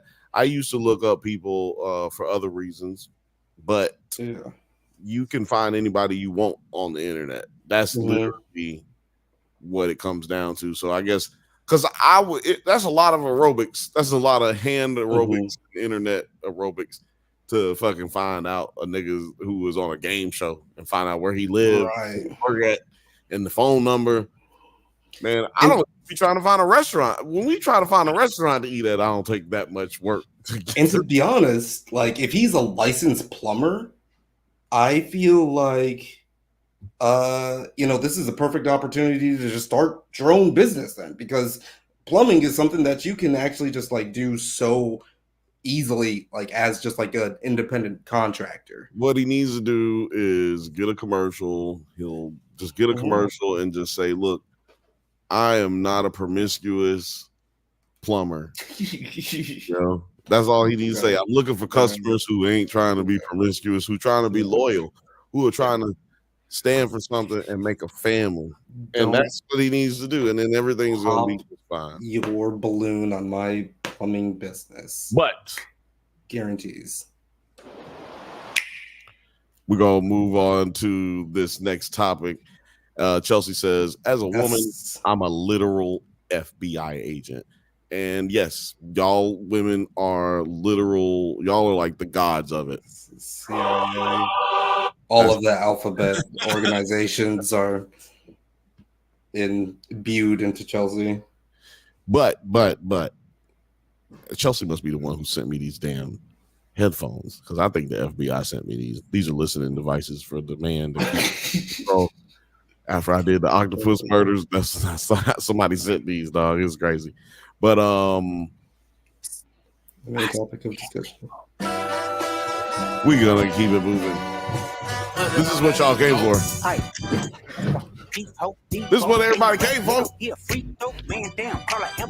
Where's my chain at? I ain't gonna lie. I need a big ass chain. I was tired of this song like 2 weeks ago, 4 weeks ago, because I was like, man, I'm just hearing it all the time. But then it came on like the day before yesterday, and I was just like, beat your ass and hide the Bible if God watching.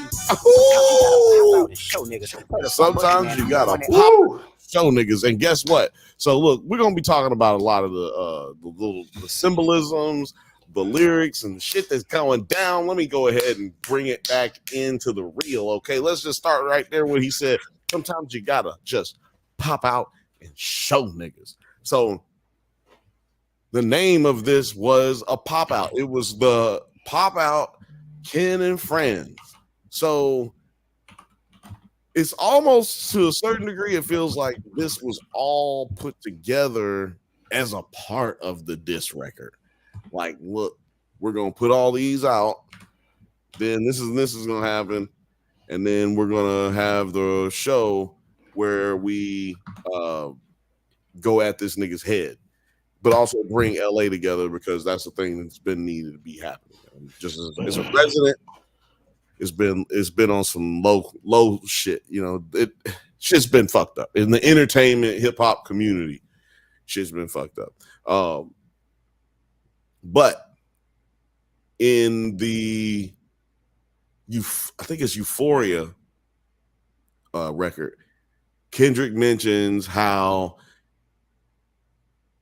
he said, I know you push a something, but you won't push a T.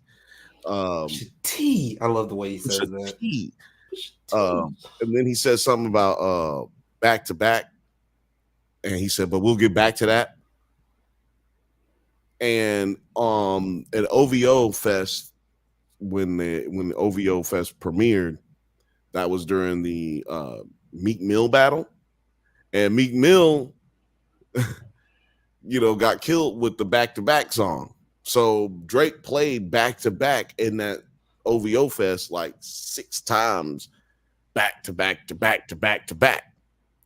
And at the end of this show, Kendrick played They Not Like Us back-to-back. He played it 5 times. People say 4, people say 6. It was 5. But he mentioned that he was going to do this in that song. So shit. Back to that.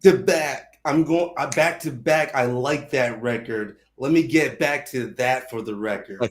Yes. Oh shit. That's dope.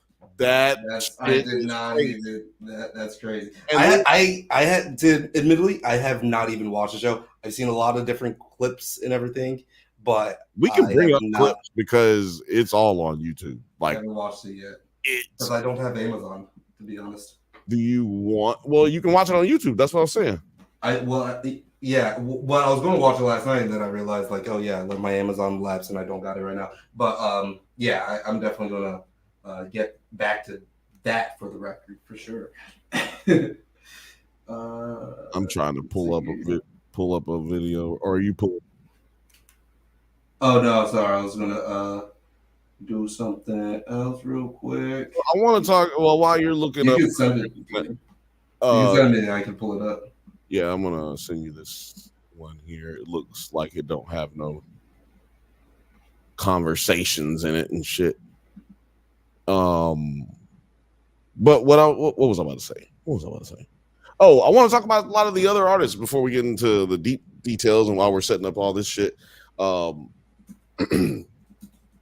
Dude, Roddy Ricch had a great fucking set. Actually, before I get to Roddy Ricch, let me talk about the niggas that was before that. I don't know who you niggas are, but everybody before Dom Kennedy, y'all need to learn how to sing into a microphone or talk into a microphone or do a performance in any way, shape, or form.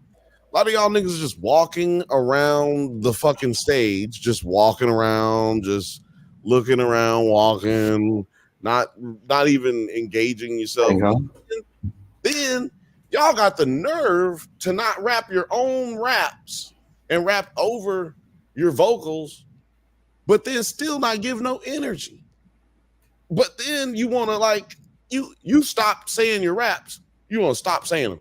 I got the pen and then the like, nigga, don't nobody know who you are. Rap the shit so we can know if we like you. You not why you stop rapping? I hate it when niggas do that. Full disclaimer: I'm a musician. I'm a front man. I'm a singer. I am that nigga. Okay, when it comes to that, I am that nigga. So just so you know, if you haven't found out, you can.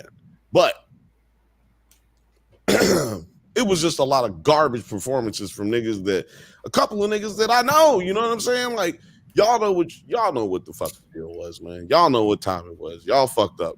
So that was what was disappointing to me in this show. I actually fell asleep in the first hour because like we started watching it here in LA. That shit was at 4:00. Okay. So shout out to my nigga Kendrick for fucking keeping the old niggas, you know, like, you know what I'm saying? Like us old niggas, man, we got to go to work the next day. Like, you know what I'm saying? I've been drinking all night. I mean, drinking all day, the barbecue kick in. I done got the itis. You know what I'm saying? I don't need to be wait until 10:30 to see Kendrick Lamar, you know? So shout out to him. He kept it right. And I can only imagine how it is for the niggas on the East Coast, right? So, you know. Right. Yeah, shout out to him. Phil May said, preach, Bill. You know what I'm saying? I'm just trying to keep it real, man. Like, you got an opportunity where you're performing in front of the entire world. Like anyone on the planet who had Amazon Prime was and decided they wanted to watch their video, they was able to watch you and you performing in front of them. And so some of these niggas, I just want to give them a polite go fuck yourself, man. Get the fuck out of here because you didn't do shit with that shit. This is not what you're supposed to be doing, man. I don't know what you're gonna do for a living, but this is not what you're supposed to be doing. But do you feel like it's probably like also just kind of like like do you feel like maybe it wasn't all planned out, like who's going to be performing, like maybe like even a couple nights beforehand we're like, okay, we're going to fill this slot with this slot and then you're just going to come through and just do this, and then no one's like really like the openers aren't actually prepared? Do you think that's let's just give a scenario, because that can sometimes happen. Let's just give a scenario where that is somewhat the case, right? Like, first of all, it wouldn't be the bigger acts. The bigger acts would have been more like, you know, set in place. Like, but we talking about the opportunity to get on stage and perform. If you're a performer, then it shouldn't matter how long you had to prepare. If you're a performer, if I find out nigga, if I find out, nigga, I ain't did no show since the pandemic ended. Like since the pandemic started, I hadn't did a show. I guarantee you, if I get a fucking phone call to go be on Kendrick Lamar's Ken and Friends, man, I'm gonna be all the way there where me and Alex would have put on a better show than them dudes did. And I'm talking about we would have brought our own DJ. We wouldn't even needed them to have a DJ. But I'm sure some of them could have brought their own DJ, but them niggas was just garbage. I mean, like, there's a certain I don't know if y'all can hear these fireworks going off, but there's a certain level of professionalism that has to come with being a performer. People paid good money. Me and Marcus was trying to go, but I was supposed to be up in that bitch, man. I was supposed to be up in that bitch. We was trying to go, but it was like $800 to get in that bitch. Like, nah. It was like $500, $550 per ticket. After the fees and all that shit, it went up to like $800. So then you're just like assed out, basically. Well, we were. I mean, if you got a couple $1,000 to just blow, because you got to go in there, and you're not gonna go in there and not drink, right? Like, for a couple people to go to that was about a $1,500 night. That's insane. So I didn't make it, and nobody would let me in for free. So, and because my homie Young LA, he didn't go. If the game had been there, I would have probably been in there. I would have been in there. Yeah. So if shout out to the real Young LA, that's my dude. Shout out to the game, because you didn't let me do stuff that I shouldn't have been able to do if I was a regular person. You know what I'm saying? So shout out to all of them. But as far as the performances that went well, like I said, Dom Kennedy, he was dope. YG, he was dope. Ty Dolla $ign came on. He was garbage. Let me just say this. Ty Dolla $ign. He got all the hits, you know what I'm saying? Come on, bro. I feel like he should have more star power. He would have more star power if he could actually perform his songs, but he's garbage. Made me even feel like it's not him on the record, dog. He pretended like his microphone didn't work and then gave it back to DJ Mustard. DJ Mustard just used his microphone and gave it to Ty Dolla $ign. So now they done switched microphones. Then Ty Dolla $ign act like that microphone don't work. I was like, nigga, the microphone worked. You just don't either know your lyrics, don't know how to perform your lyrics, or you don't even know any of this shit at all. Like, you don't know none of this material. Because I don't know. Some of these niggas, you can think that they did it for real if you want to, but that's why you don't see a lot of hip hop tours. You don't see a lot of rappers go on tour, period. Because a lot of them niggas didn't do what you hear them do in the booth. Sorry. I hate to divulge some secrets, telling the dirty secrets out here. But some of them niggas didn't actually do what you think they did. But yeah, I've been preaching too long. Filmhead said, right. But yeah, there were some really good ones towards the end, like right after Film Age, right after Ty Dolla $ign, it just went up from there, and it was like this climb of energy that just built up, dude. I'm just watching on Amazon, and I know other people who have watched it who felt the same. Like me and Marcus were watching it in his apartment, and we just getting hyped, like we there, and we kind of predicting who's gonna be next, because DJ Mustard, shout out to DJ Mustard, he kept it live, but also it was like a big DJ Mustard concert at the beginning. Right. DJ Mustard and family opening up for Ken and Friends. Like, that's what it was like, because every song that they played was a song, except for what's his name, Stanley something, I wish I knew you wanted me. Steve Lacy. Steve Lacy. That nigga, he came on Yo, I wish I had I found timestamps for when Kendrick started his set, but I didn't realize that was like 2 hours and 38 minutes into the stream that you sent me. So I'm not able to pull up the Ty Dolla $ign unless you like can approximate like where Todd Dillerson. Ty Dillerson. And yeah, and Ty Dolla $ign. I saw Sid's Instagram live. They were down on the floor, of course. Mm-hmm. These comments are hilarious. They say J. Cole was on a hammock under a palm tree drinking a strawberry macchiato, watching this with a piece of the universe upon him, bro. Like J. Cole dodged such a bullet for not doing this. And I honestly think that J. Cole, like Kendrick reached out to J. Cole and was like, you just don't come to school tomorrow. You know what I mean? No, yeah, the kid Drake didn't send his kid to school yesterday. I mean, he didn't send his kid to school today.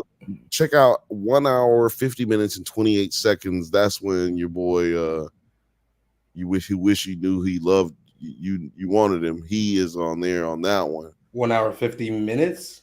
1 hour, 50 minutes, and 28 seconds.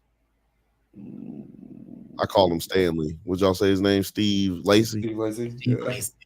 He was not great because he wasn't great. Let me tell you something. When he came out, niggas was hype. Like niggas was hype. Like, oh shit. Can I bite your tongue like my man? I mean, I think everybody loves the song though. The song was going off. His energy was just mad low, and he didn't sing as much. Like he came out to a different song, and niggas was hype. Like, but he didn't really give it nothing. You know what I'm saying? So that's the one thing I was like. Do you feel like he kind of like acted like God damn, I got this shit blaring in my headphones right now. Do you feel like he acted like a kind of like an act break? Like kind of like, to break up the the momentum a little bit, just to I think have it rise up a bit more. His energy, the music, yeah, his performance was that. It was what do you call it? A palate cleanser. Oh shit! The creator. Oh yeah, I want you to go to, because I found the YG. I mean, not the YG one, but the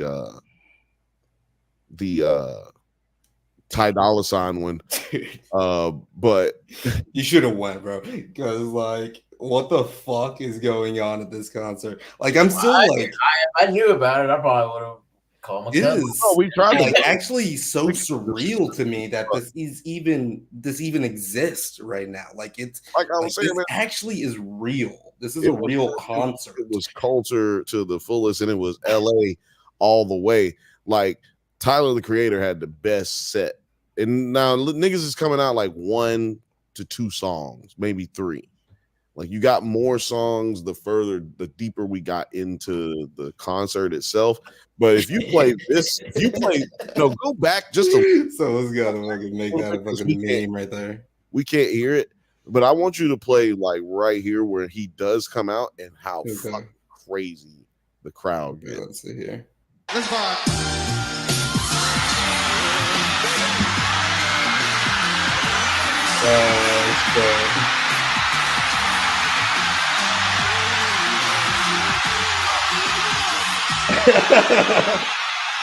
Let's get some bread, fried and egg yolk and dry to the syrup. So you pick a spot, I pick a tail number, and we can be. That's what I'm saying. Like, damn. Not only did he come out and he's not rapping over his own lyrics, but he's out here rapping the whole song. He came out and gave energy. So you see what I'm talking about as far as like the contrast. So I found what's his name? I found Ty Dolla $ign 1 hour, 40 minutes, and 57 seconds. I think it actually the moment is a little bit after that. So it'd probably be like 1 minute 41. I mean 1 hour and 41 minutes, 27 seconds. Right here, got that going right here. Because that and play it from here, like around here. Just play it because it's that nothing. Liz look like right there. That's how you taught me how to make beats and shit. It's like, you want to use mine?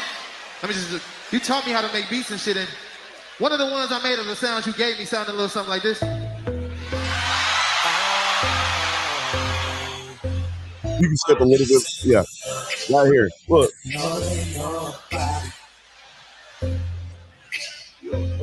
Hey. Oh yeah. That's not how he sounds. That's not him singing. I'm like, yo, like he's just putting his and then I think he was talking about Tyler. Yeah, Tyler. Yeah. Phil May says that's how you do a performance. Yeah, he was talking about, that's how you do a performance. Yeah, so I was just pointing out how this nigga was not good. And then if you go a little further, you don't have to play the music because you can just play it without the music. All you need to see is him trading microphones with he trades microphones with Mustard, and then Mustard's like, oh no, it works. He starts talking on it, and then he's like, oh, I'll give it back. And he's like, I'm like, no, nigga, you just don't know the rest of this song. Let's just keep it real. Like, quit messing with my top. You messing with your own top. Because you can't really hear what this nigga is saying. But also he's rapping on top of his songs. I mean, on top of his own. Oh, yeah. Yeah, you saw it. Look, he's like, yeah, I'm seeing it. He's like a little bit panicking right here. Let me get this microphone. Let me switch. Yeah. Mustard knows, like, yo, both of them mic work. Yeah, like right when he said, right when he picked it up, he was just like, "What'd you say?" Yeah, like Mustard knew, like Mustard is such a fucking icon because like he picked it up. That was actually crazy right here. That was actually kind of crazy because just like the ingenuity or like I guess like the instincts that he has, because he pulled up with it and then kind of like knew how to check the microphone in tandem with how the song was naturally supposed to go. And he's just like, okay, so I just use your microphone to talk. That's crazy.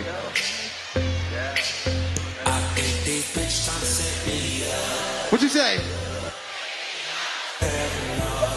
And he like pumped him a little bit, dude. You hear how loud that thing got on it. So even if it was low, like he should have been able projected into it. Yeah, exactly, dude. He just wasn't. He don't know his words. He don't know the song. And Mustard is like, bro, I'm like the best DJ in the world at this shit right now. Try to act like, because what he did right there was try to act like, oh, like, it must be the sound or something. Yeah, this shit isn't wired right. Yeah, hate that shit. DJs hate that shit. He's lucky that the dude didn't just cut the motherfucker. Like if they weren't friends, he would have just cut the fucking music on him. Because Film Age said it feels like, I don't know if it was just me, but I felt that some of them were performing under, I probably shouldn't have smoked that backstage type of energy before going up. And honestly, yeah, Terry, how are you feeling about this? How are you feeling about this? I guess I kind of agree. Did you watch it or no? You didn't watch it. Did you like watch the like clip? Like, because I haven't watched it either. Did you watch like? I've just been watching clips and people talk about it, and I've been like watching people's Instagram stories. Like I know like 3 or 4 people who were there. Oh shit! So I saw their Instagram stories and stuff. It's part of fucking history. I saw a tweet or something, and it said this is like, we are the world, but just for hating on one person. Like that is insane. That's why the name of this episode is Death at a Funeral. Yeah. Because this was a death at a funeral. Nobody knew they was going. Actually, it's like everybody knew they was going to a funeral because like the beef is over. Not the beef, the battle is over. Like, the war may continue, it may not, but we all know who won this motherfucker. And there's some delusional the South will rise again type motherfucker out there. Scroll time. Yeah, it's some motherfuckers out there who think the Drake will rise again, brother. Don't you leave him out, brother. My brother. I think Drake will rise again, but like not in this battle. Like he's never going to have the same recognition ever again. And he's had diminishing. You just can't go out here like he called this nigga out. He was like, telling this nigga, man, you better have all your rappity raps and you better be bringing all the best bars and you better be outside. And then this motherfucker came and clapped him up. Like it's like if you saw somebody outside with a gun and he was just like, yeah, nigga, ain't nobody fucking with me. And then you see him, he got shot. It's like, oh shit. I guess somebody was fucking with him. Goddamn. But yeah, this was just an assassination of character. Yeah. But I just want to keep talking about the good show, like the good performances. Since we got the bad ones out, like YG, he killed it. There's no reason for me to really go into his performance. I highly recommend everybody going and checking all these out. He went on right before Kendrick. It's funny because I did see something about YG. I'm not sure what it was, but I actually didn't know that Tyler the Creator was there. So it's like, yeah, I'm kind of just like, and Roddy Ricch by this lineup right there. Roddy Ricch, he's at 2 hours 3 minutes, 2 hours 2 minutes and 1 second, or 2 hours 3 minutes and 2 hours 3 minutes. Okay, yeah, I'm seeing Roddy Ricch right here. That nigga was on the best show. Almost like other than Kendrick himself, he put on the best show. He actually sang everything. He's got that shit with Mustard too. That's that fucking ballin' songs with Mustard. So good. He's got 3 songs with Mustard. One with Nip that they didn't play, but like he is a LA dude. He would be like if Nip didn't die, man, there's a lot of these guys that you would hear way more about. Even Roddy is a big star. There'd be way more shit going on out there. You can play this a little bit if you want, because like this dude was literally he was doing a really good job as far as giving your vocal performance, but also we can't hear it. I don't know if you. I just don't know like what the copyright for this is, and I've been shook lately, so I don't want to play too much music. But also when he takes his mouth away from the microphone, it's because he has 3 #1 songs. Y'all. Yeah, he can do that. He can not imagine. He can stop while 20,000 people sing his song louder than he can even make it, because speakers. Okay, like this is that to me, that's the second best performance of the night. I'm gonna have to give it to the young man. He came out and killed it. He ain't taller than that damn DJ booth that they got there, that DJ table they got standing there, but he is a righteous brother. You know what I'm saying? Little ass nigga though. That's in the children's section. That jacket. And that hat is a size 4 3/4. That's what size that hat. I forget the children's brand, but it's like the Sheboygan or some shit. I don't know. Toys R Us Kids is where he went to get that one. They said we fell off in this motherfucker. I don't hear shit like that. Hey, come on, hey, play that shit, son. I don't hear shit like that. LA, what's cracking? It just went. I need to see y'all all the way to the motherfucking top, singing this shit to the top of y'all lungs. What's up, LA? Hey, sing that shit. Pull it out this. Yeah. What you say? I just hit a link with God damn it. Dude, yeah, like this song has been so overplayed, but I still fucking love that song. It's so crazy. What the one that you just the one the that box, man, let me tell you, great out the whole damn seal. I'm gonna get lazy. I don't even be lean, nigga. I was so hyped when that shit came out. Yeah, find that shit in Chicago.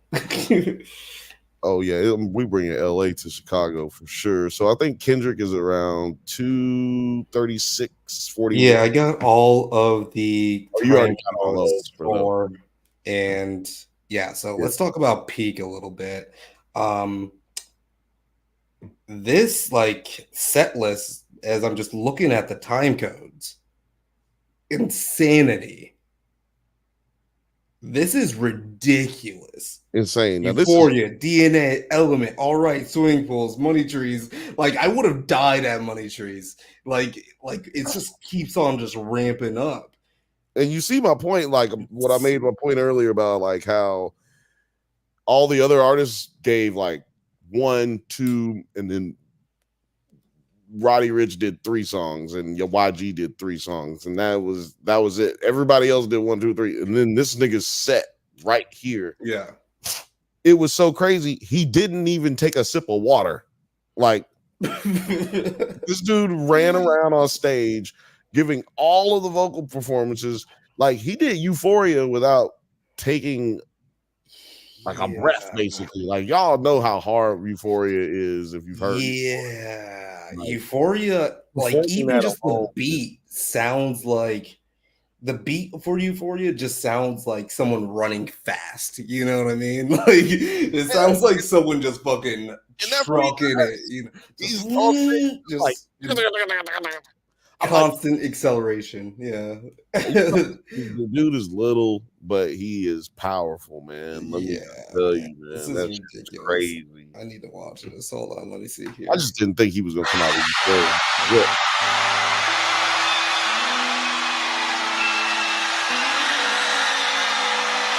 And you know what's interesting is because there is no all right. So it's funny that he did. Yeah, it is kind of interesting that he did Euphoria, and but like that is like sandwiched near the end here. I'm seeing it's the last song he played. I didn't even see that in the playlist in the set list here. But then also 616 in LA. So yeah, like this does seem very put together. Like this was. I mean, it's definitely the main attraction of the show. But yeah, this does just seem like a perfect like mix of vibes and like. And also, I think it's 614 in LA that he talks about like how he's like 3 hours away from or like yeah. But in this performance, he changed it to 2 hours because Drake was in Texas. Are you serious? Roll Tide. Oh my god. Oh my god. Hold on. I kind of want to just hear some of this. I want to hear like so wait, did he not he hasn't made an appearance at all on stage until now, right? Kendrick, yeah. No. Oh my god. That would have been so fucking hype. And it's Euphoria. I don't think Kendrick's been on stage since 2 years, like not last year, but the year before last, I saw him in Palooza. So that's it. That's the only that's the last time I've seen that he was performing. I'm not a big follower of those types of things, but no, I mean, yeah, I meant for like this particular show. Like he wasn't like, you know, dapping any of these other dudes up before he. No. When you see him here, this is the first time you see him. You see him at and it's like I'm going to shut the rest of this shit down, and it's all me for here on out. Yeah, that's dope. It's just big me, right?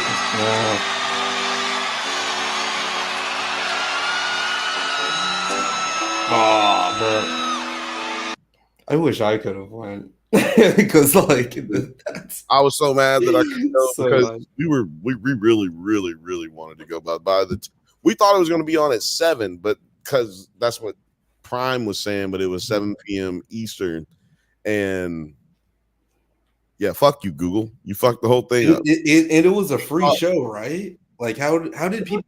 Nigga, this shit was expensive as fuck. That's what I was saying earlier. Like $550. It was like advertised as a free show. Let me see here. Shit wasn't free when we were trying to go. We were trying to get tickets. It was expensive. Everybody I knew got their tickets sent to them. Well, everybody you knew probably already didn't probably have to pay for them because because I would. It's like everybody I knew probably could have paid for those damn tickets, but they got them for free anyway. Yeah, no, I could have gone. If we had thought about it and been prepared, we could have finessed ourselves getting in there. Problem was, didn't have enough time. By the time we figured it out and got our shit together and stopped eating Korean barbecue, it was way too late. Okay, so it says the tickets here started at 300 and then just went exponentially up from there. Yeah, because niggas bought a bunch of them and then resold them. Indeed. Yeah, resale tickets are also available at Ticketmaster. Fuck Ticketmaster. Never. We already talked about Ticketmaster. Fuck Ticketmaster. But Jesus.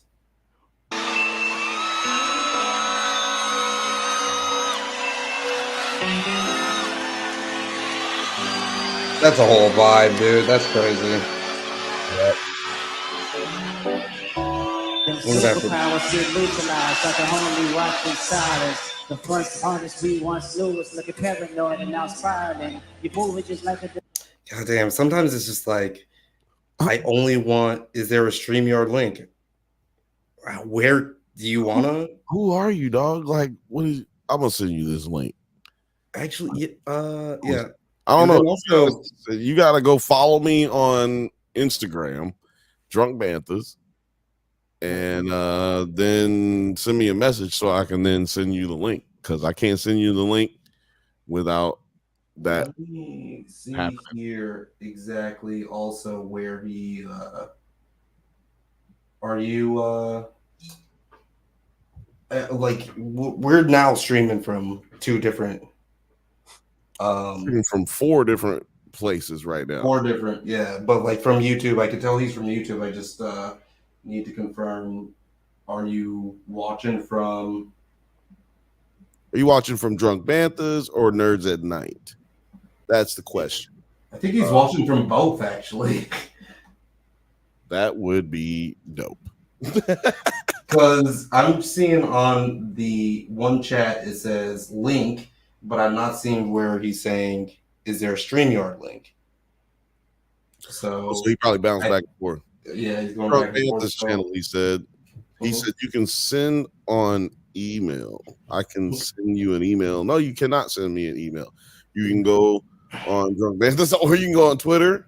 Yeah, actually, yeah. Subscribe to the Drunk Banthas on Twitter and on Instagram, and then I'll drop you the link. Drop the link from there. Yeah, for sure. That's the easiest way because, sir, we are producing a show here. I cannot do emails.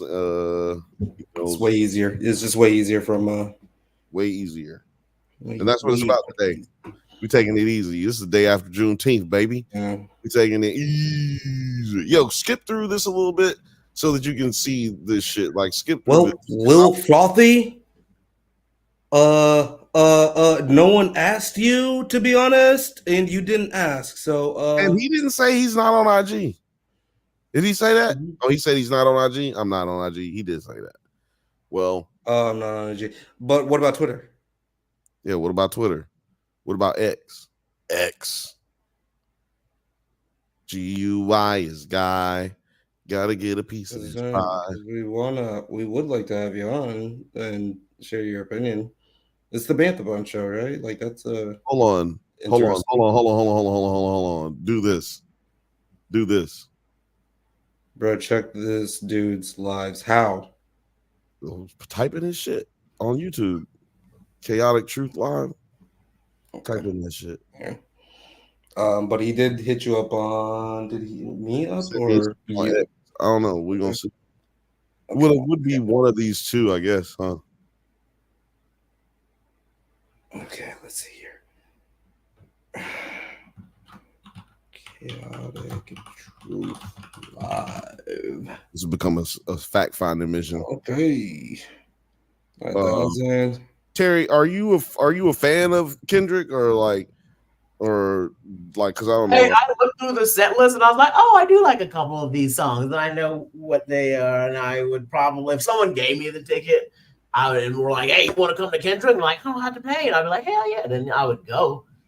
but I don't think I'd go out. Or like if he's at a festival and I'm trying to decide if there's enough bands or musicians for me to pay for that festival ticket, and Kendrick Bill, add him to the chat. Add him to the send him the link. Send him the link. Where is the? I don't see. Yes, but yeah, I'm not like a big fan of them. So it's on. What is it like on? everybody's like going off about. We're going to send you the link. We're going to send you the link. It's on X. Let's see here. No, but like I need to know where I don't see. He said he hit us on Twitter. Yeah, on X he said. So that's got to be Twitter. I mean, so yes, but I don't Nerds at Night. Do you have? You're not seeing it on Nerds at Night, or? I'm on Nerds at Night right now. I don't see a message. Is it on not on the Drunk Banthas, or is it on? I have no idea. Yo, Link, let us know. Did you put me? Where is the message? Did you send me a message? If you did send one, try to send it again. I don't see any notifications that you followed or. And yeah, we'll have you on expeditiously. I will get you on here expeditiously. I just need the notification or a message, man. Yeah, but you shouldn't get IG if you don't have IG. Like, you know what I'm saying? Don't do it. See, I just accidentally hit the thing and you can hear it expeditiously. Like that's actually a pretty good latency on Twitter. So if you're watching on YouTube and you feel like your comments are getting in quick enough, go on Twitter, man. Get your comments in there on in real time.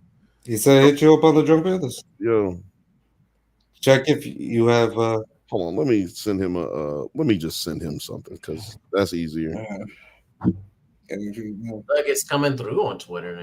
Yeah, it's coming through on Twitter now. It should be. But I don't have a message from him. That's what I'm saying. Okay, I can actually send him something now. Send it. Yeah, just send him the. I should be able to find it here. Let me see here. Yeah, because my phone, I'm trying to do all of it from my phone and sit up here and look for these timestamps and shit. I'm all over the place right now. Yo, but yeah, shout out to Chaotic Truth Live. We're gonna get him on here. Shout out to Lil Frothy. Shout out to Chelsea, who is that's who I thought was asking for the link at first. I was like, is that Chelsea? Because I'm I would have loved to have her on. Yeah, especially with that other shit that we were doing. That would have been fun. Right. Because I'm following a literal FBI agent. Oh, so you know what may be going on is that I'm not able to DM you. I just followed you from 9 Nerd Yards, Chaotic Truth, and he follows me now. So how come I can't send a DM? Let me see here. Oh, let me see if I can do it this way. I just followed him back. That's his request. That's not him. I just no, he just sent me one. All right, I'm gonna send him the link right now. Boom. And then I'm going to shout out to all the black feedback. Shout out to all the black creators out there. Shout out to Black Gay Comic Book. He's gonna be on. I'm going to be back, and it's like he's probably going to come on right away. But I just need to take a little feedback. We got 60 people watching right now. Oh wait, now I can't get up. Bill just left. Okay, Bill. All right, Bill, and then I'm going to take a little bit break. Sorry, I might have killed the whole fucking stream on accident just then, or at least on my side, I did. No, it's still going. We're still live, and it never happens. It's still going. It's still going. And but we got someone at the doorbell. We got someone at the doorbell. Oh, okay. Hold on a second. Wait a minute. Oh, we've got someone at the door. Let me go to get the back door. Hold on. It is Chaotic Truth Live. Ladies and gentlemen, welcome to the stage. Welcome to the stage. Welcome to the stage. What's going on, man? How you guys doing? We are doing great, man. We just sitting here, it's the Bantha bunch, man. We sitting here chilling, man, getting faded. Okay. Talking about one of the greatest moments in African American history. And I say African American history because Drake is from Canada. So okay. Well, we technically America, so he's not African American. He's I get you. His daddy, by proxy, because his daddy is from Memphis. I don't even know. Something like that. But his daddy's American. We know that. Okay. Yeah, man. I don't really quite know what's going on with Drake, but I saw that you guys were live and it said nerd in the channel. So I thought you guys were probably into like sci-fi and stuff like that. It's so hard to find live streams like this, man. Yeah. We are, but Thursday show's more of a hip hop. Okay. No, Thursday show is you know what? I'm glad that you said that so that the people can know this too. Okay. Thursday is just a show where we just talk about whatever the heck I want to talk about. Okay. Mostly though, we ended up landing on documentaries and stuff like that, which we're not gonna get to the one that I was planning on talking about today. What I was planning on talking about today was Dancing with the Devil, which was a TikTok. Is a TikTok cult. Okay. People make money off of, and they support this federal criminal. This dude is, oh my God, he's a slime ball. But anyway, we usually talk about things like that. We are probably being tracked by the government because we talked about the octopus murders, and then I ended up getting these things sent in the mail. Oh yeah. So I think they're listening devices from the feds, but Okay. But we just talk, but on Mondays we talk about like Acolyte, the Boys. Oh, the new Star Wars series. Yeah, we talk about the Boys and what else we talk about? Dark Matter right now. Okay. Dark Matter. Speaking of something. Before that was Three Body Problem. I saw the 3 Body Problem on Netflix. I thought it was good. I tried to read the book, but I let it lounge around and I just took it back to the library. But I'm gonna get it again. I had it like a couple of months ago. I should have read the damn thing. I'm reading Doom right now. Okay. Yeah. We talked about those 2 days. C9, our other host, he's read all the and all Three Body of Problem. He's read through all of that. Okay. Please. Yeah. But yeah, he's the book reader out of all of us. Listen, I just wanted to point out. Hold on, I just wanted to point out because Chaotic Truth said something about how he came across us. He saw we was going live. Said nerd in the title. He was like, "I'm jumping in. This is for me." Mm-hmm. And I'm just saying, I really jumping on because that's the number one thing that we focus on off pod is like, there's not enough of us out here doing this theme. And there's not enough of us connected to each other as well. So appreciate you jumping on, man. Appreciate you jumping on. Yeah, no problem, man. I got some time, so I'm just gonna follow the conversation, man. I don't want to derail. So do you mind? Can we put you on the block and like you could just like let us tell the people what you're all about, what you got going on? Yeah, I mean, thank you guys so much. I do, I'm Chaotic Truth Live. I do conservative commentary. A lot of my channel focuses on political topics, at times geopolitical topics, and I would say a lot of race topics. Very, very, pull the trigger first and just blunt, just conversations, open panels. Anybody can call in. Liberals, independents, hell, you could be a neo-Nazi and call in, man. It's just an open panel. Everybody has a right to their opinion. I'm a First Amendment absolutist. So we have these kind of conversations over on my channel. Sometimes I throw in an occasional science topic, but conservatives aren't into science. They believe God, their answer to everything is just God, So other than that, that's what I do on my channel. Dope. Mm-hmm. Like that. So I had to mute myself so I didn't laugh when you was talking about science and and all they think about is God, because that is the truth. Yeah. Ain't nobody trying to hear nothing about no science. I think they. I mean, the only science thing we went on is when we did the breakdown about Terrence Howard and everything he said on Joe Rogan. Yeah. Well, let me ask you that right now, since he just brought it up, because no, yeah, you brought it up, T. So I gotta ask, because Terrence Howard got a rebuttal. I don't know if anybody saw the rebuttal from what's his name? You mean Neil deGrasse Tyson has the rebuttal? Tyson. Yeah. I saw that. Yeah. Mm-hmm. Sorry, I've been taking shots and drinking. No, you're good.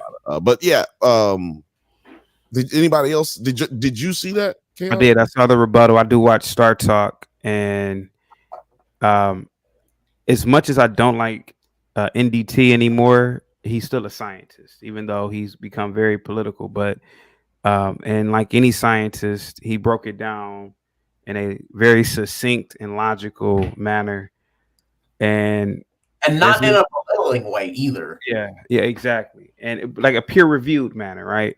And one thing I can say about science is, whether you like it or not, it's going to be right. So Terrence is, I don't know, man. He's possibly a guy who's suffering from some sort of, I don't know, man, maybe schizophrenia or something. Definitely something's wrong with him. But you know, it's Hollywood, man, and I guess you can get away with certain things if you look a certain way, if you're a certain height, or if you've been in Hollywood for 30 years.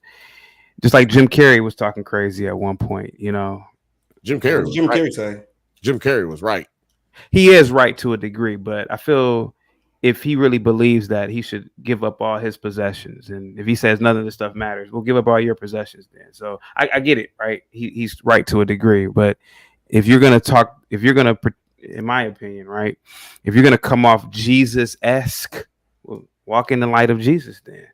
You know, that's what I believe. So when he said, you know, he trying to trick people into not wanting millions. Oh man, you get $40 million, you're not gonna want that. Oh, stop it, Jim. Because ain't nobody gonna come. Because let somebody try to take your millions. He's gonna. Let me be the judge of that about getting that $40 million. Yeah. So what's missed in all of that is that right before that, I forgot the actress that he was dating, but she went on Oprah because she had a autistic son and all this stuff, and like this whole thing got built up, and he was taking all of his time out of his life to like help her deal with all this stuff. Turns out the kid wasn't actually autistic, and then they ended up breaking up. So I think that he dealt with a lot of that relationship caused a lot of, you know, psychological issues. There's a lot of us go through, you know what I'm saying, when you have a long-term relationship. And Jenny McCarthy, that's what it was. I was talking about her with someone else about that whole thing with her kid, and then she being like, "Oh, never mind, he's not." And I was like, she used him as a prop when she would go on interviews and be like, "Yeah, Jim's really been helping me. We wouldn't be able to do this without him." Blah blah blah blah blah. And maybe that's what has to do with a lot of the like things. He's like, I attracted the wrong people in my life because I had $40 million. You know what I'm saying? Like, I think that's kind of what he was going through, but nobody was really paying attention to the, you know, the external stuff. They just wanted to pay attention to the internal stuff, which is which he was expressing, which is what, you know, he's one of the biggest stars in the world. Of course, you're going to listen to what he says when he says it, but you know, nobody listened to what she said, you know. Just because like I'm in the dark, I don't know if any of our listeners are in the dark as well. It seems like people in the chat seem to be knowing what's going on. I'm not really sure what you mean by like what Jim Carrey said or this whole situation. Is it like it was shortly after the whole? It was. I think he kind of lost his mind during Man on the Moon. He got way too into that role of being a character. They did a documentary on that. Yeah. Yeah, that's exactly where all the information I'm sourcing is from that exact doc. Yeah, it was shortly after Kick-Ass 2 And then that mass shooting happened at the same time as Kick-Ass 2 was released, and he played a character that was using a whole bunch of guns, and then he got sick of the gun violence, and he started on that tangent, and then it became this whole, like, get rid of your material possessions, and all of this is fake, and, you know, this is a capitalist society. And, like, he was, like, hitting on points, but it's just like, bro, you're super rich. Like, you really can't be, like, talking down to me like he this. was on shit that where he should have had this plan.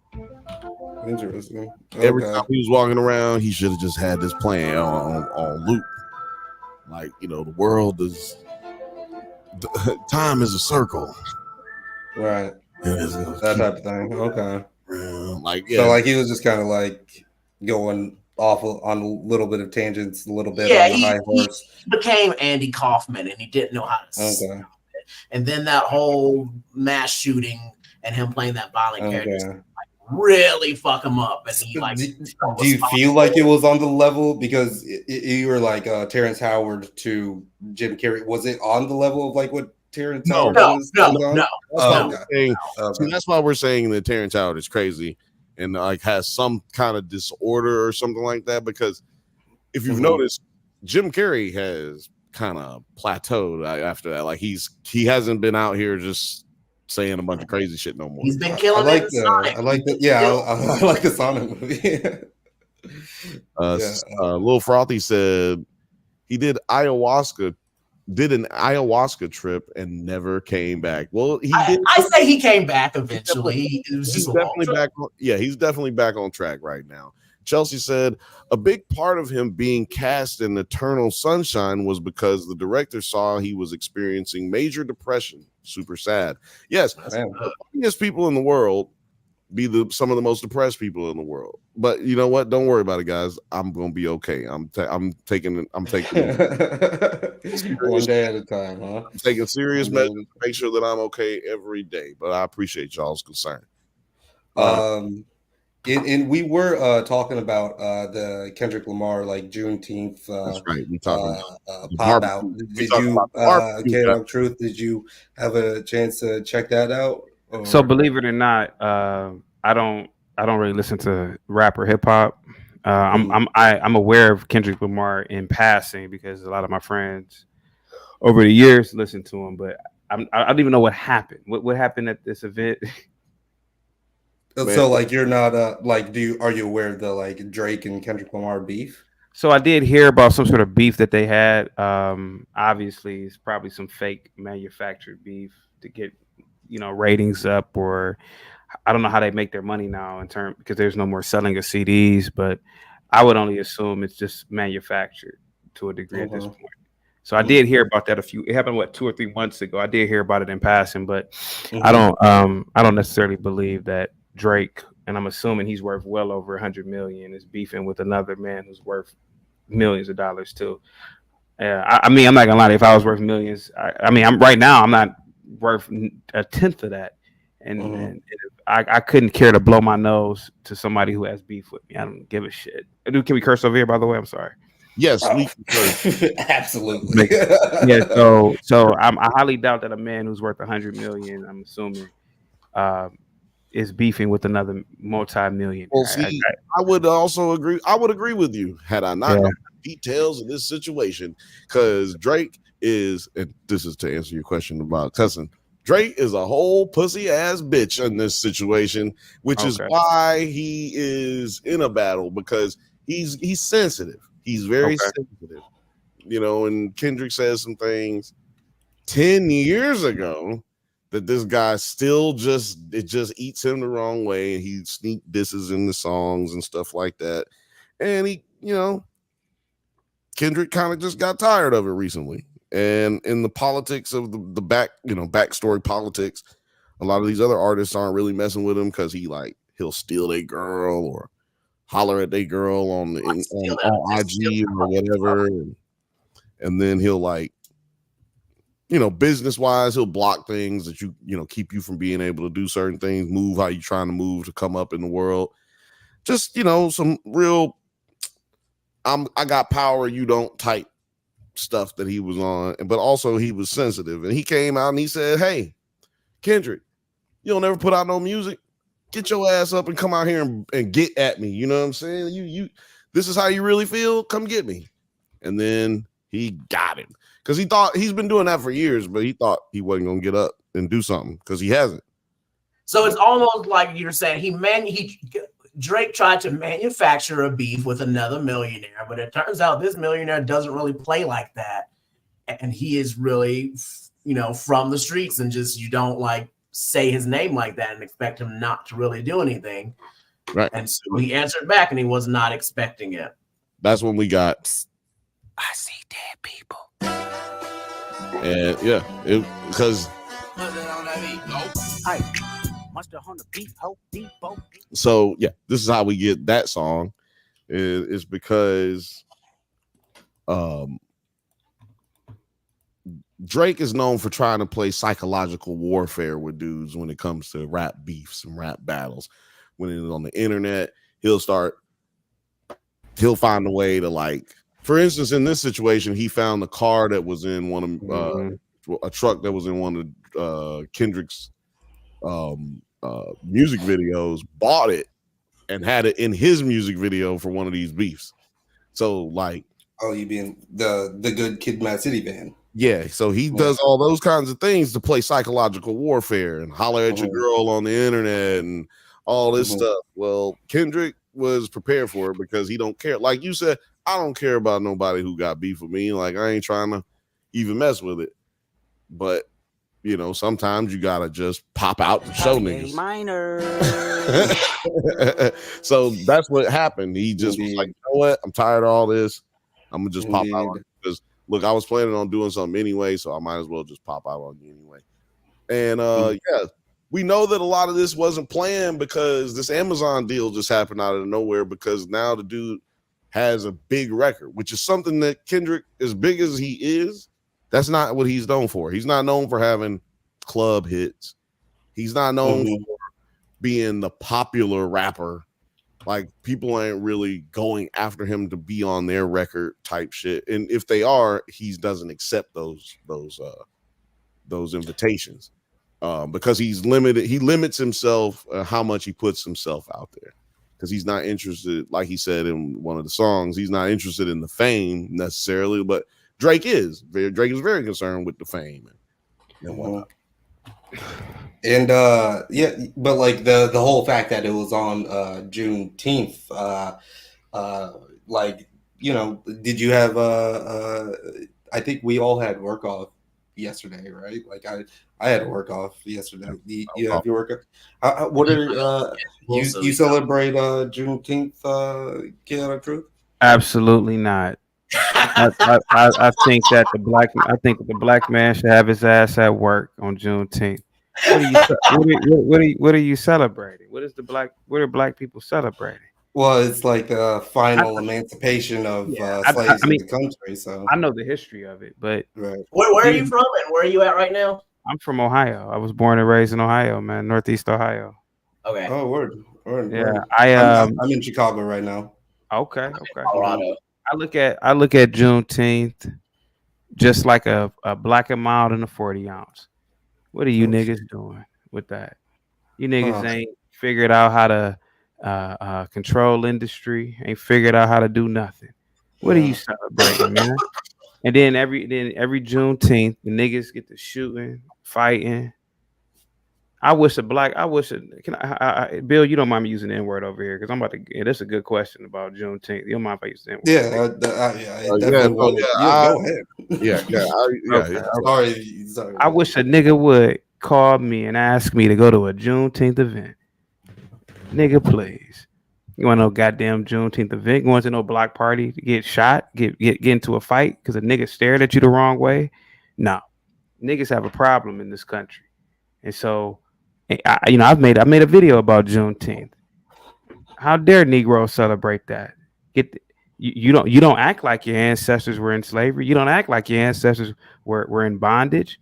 You would think that when a nigga goes to an event, it was a beautiful black woman killed the other day on, I think it was last Saturday. Not one. Yeah, but I'm just talking about this one particular one. Husband came out. It's a beautiful, well-to-do black woman killed by a dread-headed nigga. And so the thing of the matter, little black dude, little short little blackie. That's what they said.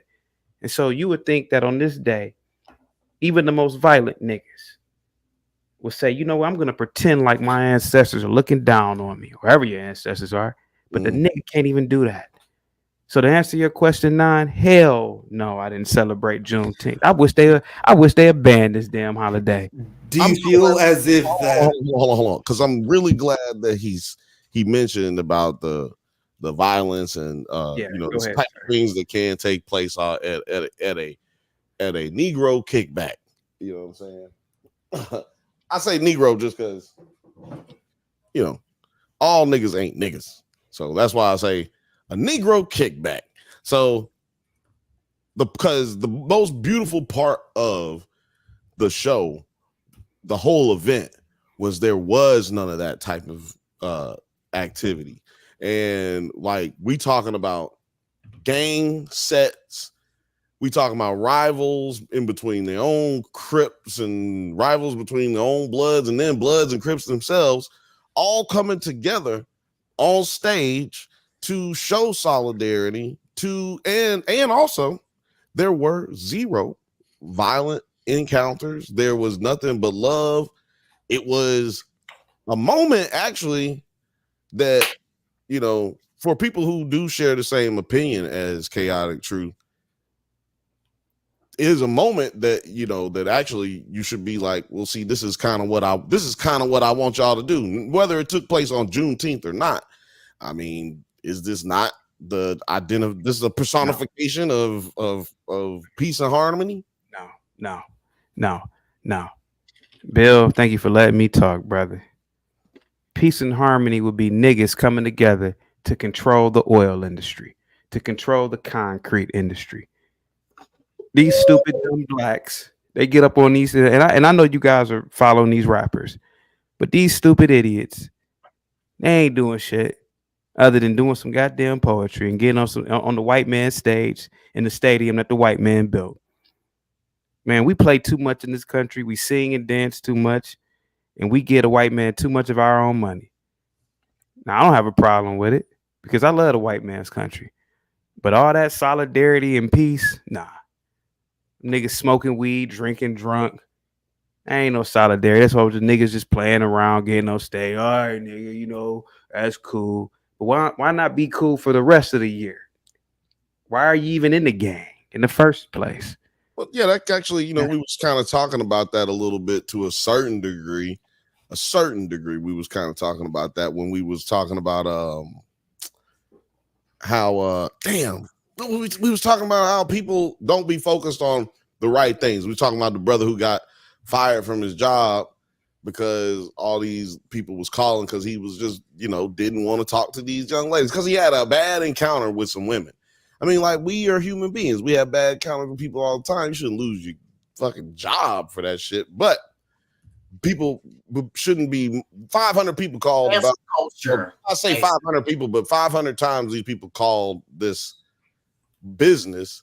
Why not call your congressman or woman 500 times about some shit that's really going on? Why don't you put that? We're talking about Boeing, and like Boeing's killing people left and right with their shitty ass planes, and we not calling it. Put the energy into that. Yeah, that's crazy. But no, go ahead, Don. Yeah, I was just wondering, and I think that it just feels like because if you do point to certain aspects of any type of culture, then you will be finding a lot of bad negatives in that. And if you focus on that compared to what Juneteenth is supposed to represent and all of the other people that are also celebrating what the progressive power can do, then you're kind of intentionally intoxicating the well. And I feel like it also let me just say this. What's up with the hat, bro? I'm a staunch conservative. I've been a Trump supporter. I don't know how old you guys are. I'm 39. I was a Trump supporter in the 90s when all the niggas left him. I voted for him in 2016. I voted for him in 2020. I'm gonna vote for that man in 2024, and I hope he picks Byron Donalds to be his Veep. But let me tell you something, though, sir. I'm glad you guys are allowing me to speak freely up here. This is the safe place. This is the Bantha Blow Show every 7 Pacific time every Thursday. The white man, he has people in his race who commit acts of crime. But you know what? The white man, he built the space station, International Space Station. The white man, he built Voyager, a space probe that left the goddamn solar system. The white man, he knows how to manufacture plastic water bottles. Niggas don't even know how to do that. Yeah, I'm rocking with you. But the white man, he has all types of problems with his race. But when it comes to industry and infrastructure and systems, the white man, he makes sure to hit the systems and infrastructure in order. When you drive down the street, you don't see niggas putting the road down, working in sewers. You don't see niggas working on 50-story skyscrapers, putting in an I-beam. You don't. The white man controls industry. So yeah, he can have F-ups in his race, because for every F-up is 100 blue-collar guys, 100 guys that are into the trades. I know white people, they know 3 and 4 different things. White people have hobbies, bro. Let me just finish. I'm sorry. Let me just finish now. Let me tell you something, Nine. I'm a little bit older than you, probably you, Nine. Let me tell you something, sir.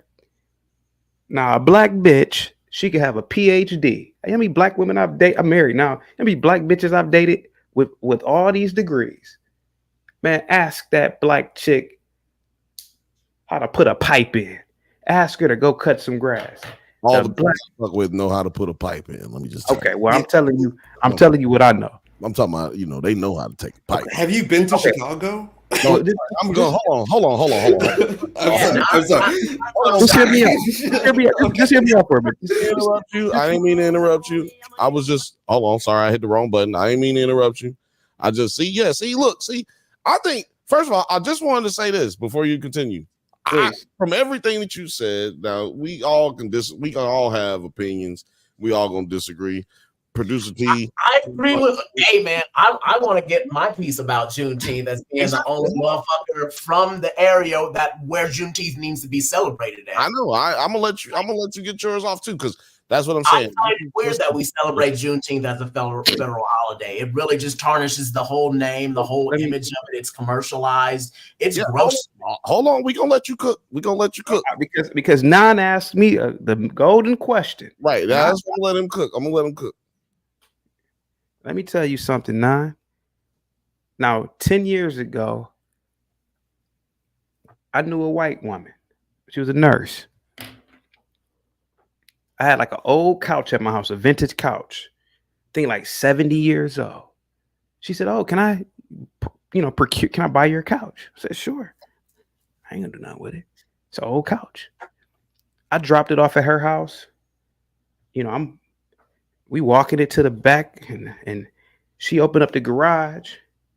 The white girl lived by herself and had a wood shop in her garage. She reupholstered furniture. See, white people they know little different things. Black chick, she could be a nurse, she could be a doctor, she could be an administrator at one of these little soft little colleges. All that bitch, when she get off of work, all she wants is a cocktail at a happy hour spot, some soul rolls, and some dick. Bitches or black bitches? I'm talking about most black women, bro. And I'm just being honest. I'm just trying to clarify. So, because I just want to make sure, because that sounds like everything that I do with white females. So I just wanted to make sure what we was talking about. I just want to answer Nine's question. Yeah, absolutely. I just want to be clear. I just want to make sure the listeners know. The black man, the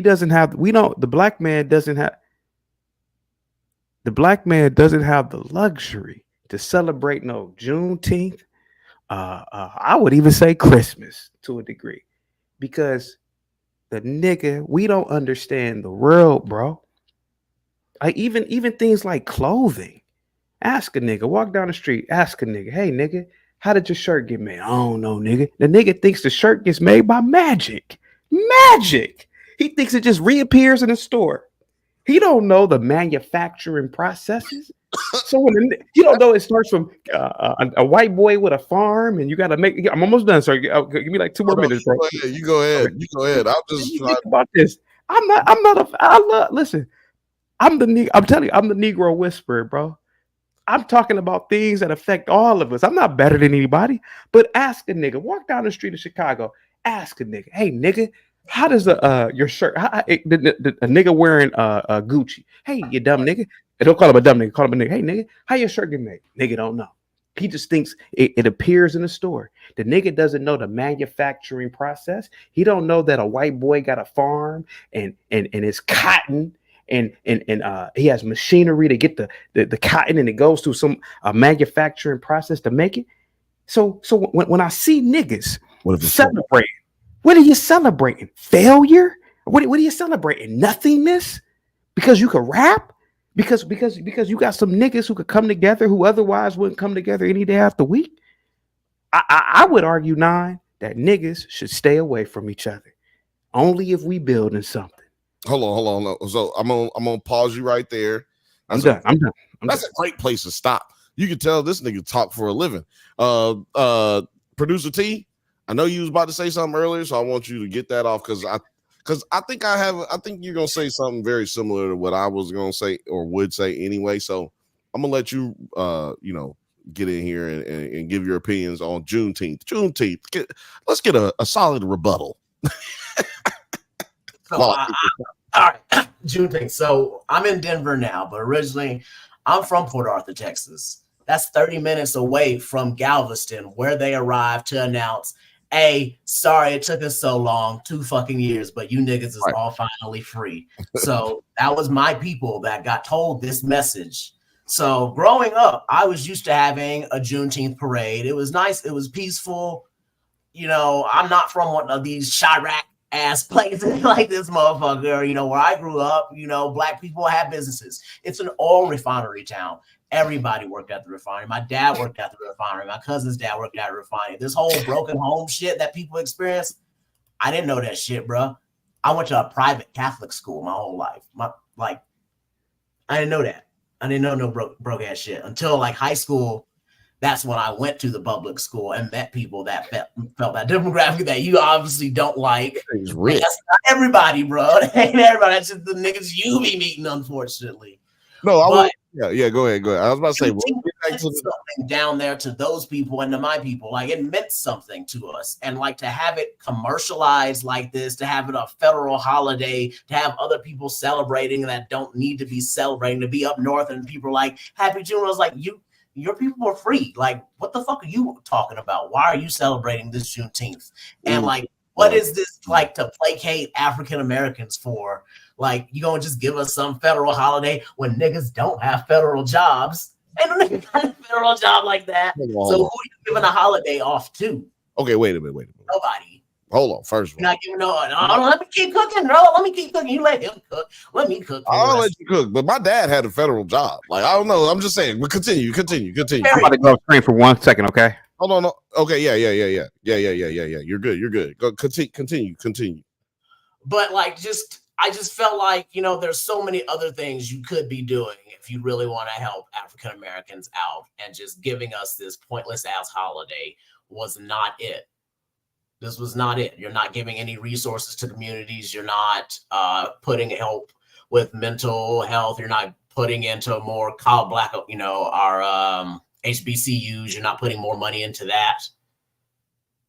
You just made a federal holiday that nobody understands. Oh, and then they gave us a flag. Yeah, no, look, so this is the thing. Since 9 left too is a bad time for me. Oh no, so here almost everybody's back. So look, this is the thing. I agree with both of you because both of you agree on Juneteenth as a holiday and its ridiculousness of it being made a holiday for probably for 2 separate reasons, but we could at least just, if there's a vote that says, do you want to get rid of Juneteenth? I'm voting yes. Right. So this is what do you say? What do you say? What would you say?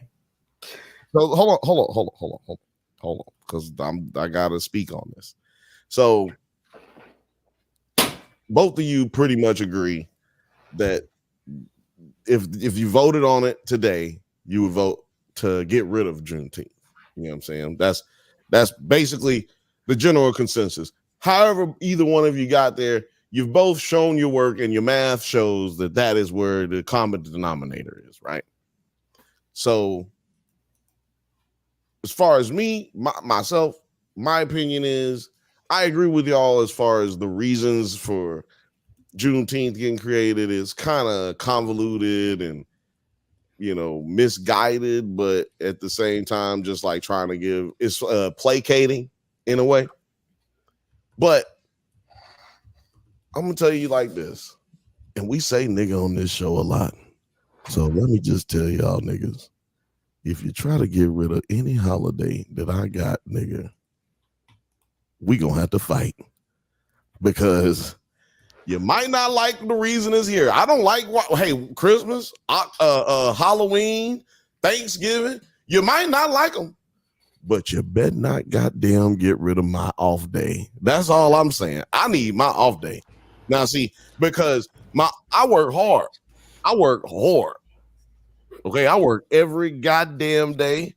I do 3 shows a week, and I motherfucking work 8 hours a day every fucking day. So I'm not in this conversation as far as lazy nigga conversation. I'm in this conversation as an American citizen. I want my off day, period. We get the president's days and all that shit. Give it to me. Okay, we need more off days. God damn it. Why St. Patty's Day ain't an off day? You know? Shit.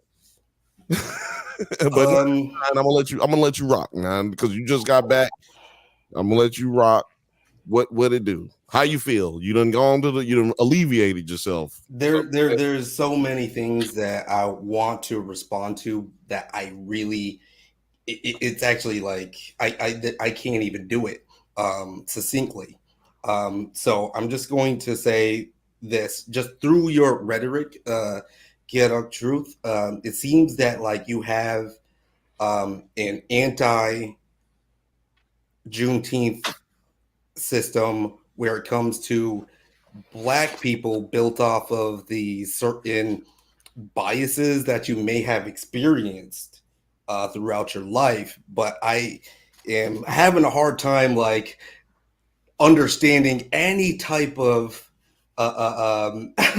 blanket statement that you can subscribe that to all Black people across America. Like, also, like, I don't even know if you're talking about the world, which is like a whole different can of worms if we're going to be talking about it, because personally, me myself is like I'm from Zimbabwe, so like I saw the flag behind you. Yeah, I should not even be celebrated. Like it's hard for me to even justify myself celebrating. You I believe in that. The cookout. To be honest, I'm not. No, I'm joking. I'm joking.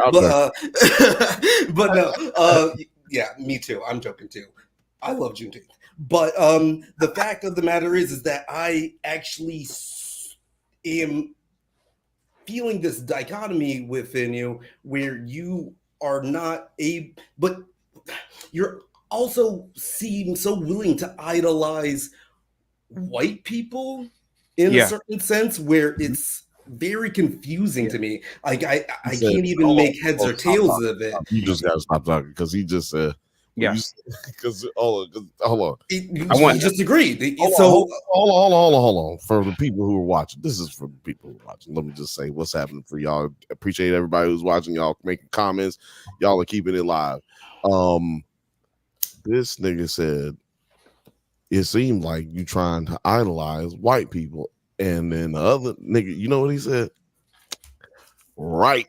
That I just want to point that out because that shit was hilarious. And like, not because of the back and forth, it's just the timing. The timing on this shit is hilarious, and we gotta appreciate. People gotta start appreciating and stop taking shit so serious. You know what I'm saying? Like, we gotta all start appreciating shit for what it is. You know what I'm saying? Shout out to everybody in the comments. We like your discourse. Oh no, I've been having a lot of fun. Everybody, As soon as I looked into your channel, I was like, I want to talk to you so much. I want to have you on almost every week so we can I think we should have a brand new show for Nerds at Night. Exactly. No, we're not having a brand new show. We got a show called we got a show called the Bantha Bunch Show. Everybody on the Bantha Bunch is welcome. You can go back to episode 1. I've said it, man. This is a safe place to have a conversation. I want that. That's what I want this to be about. Yeah, but I have an idea for a different type of show now, just like a separate one. Let's not get away from the debate, though. No, hold on a second. This is a goddamn drop right here. Let me finish working right here. Because what I'm trying to say is we appreciate everybody's opinion. Everybody's opinion. This is a safe place for you to have a conversation, express yourself, or just say, hi. And people need somebody to talk to sometimes. So you can talk to us. All you gotta do to express yourself, you can leave us a voicemail right there.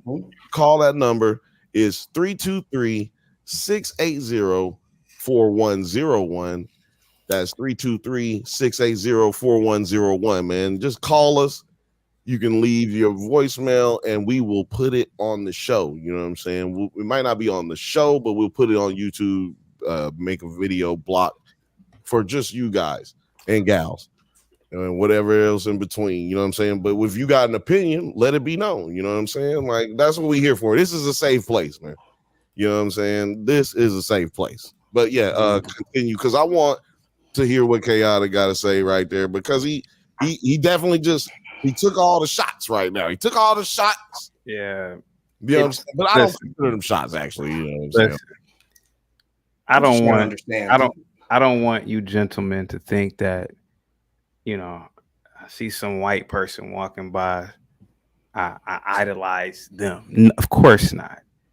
I'm talking about on a global scale, when it comes to shipping and logistics, when it comes to oil, when it comes to other energy, when it comes to manufacturing of just little small items like a highlighter.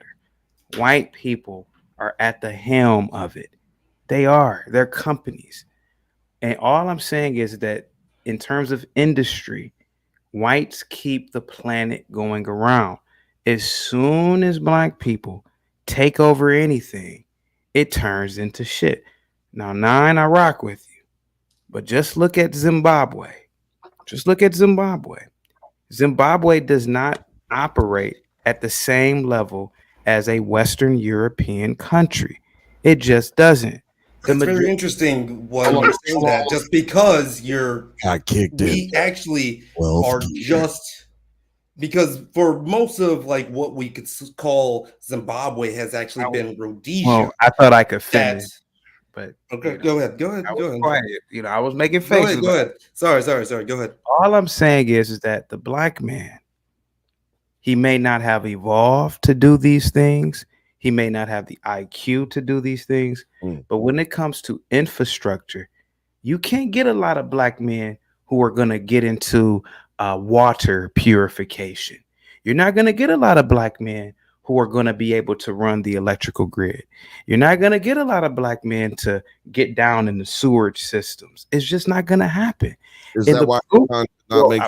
I'm sorry, that was my joke. I'm trying to respect your channel. I was quiet, so my bad. I just wanted to make an Akon joke. I apologize. So the thing is that the reason why I say I idolize whites is because I idolize the fact that they can maintain this global ecosystem, this global system. If the white man were to just evaporate, if the white man were to leave, so many institutions would fail within a matter of days or even weeks. I'll give you one institution. I'll give you one piece of infrastructure. Just shipping and logistics itself. And for all of you who don't know, those are those big ass cargo ships that transport goods. Niggas, you can't get niggas to be on a boat for 6-7 weeks at a time. You know why? Because niggas are too worried about pussy. I gotta give me some pussy, nigga. Niggas, they ain't about to go over that vast amount of ocean shit. They don't do it now.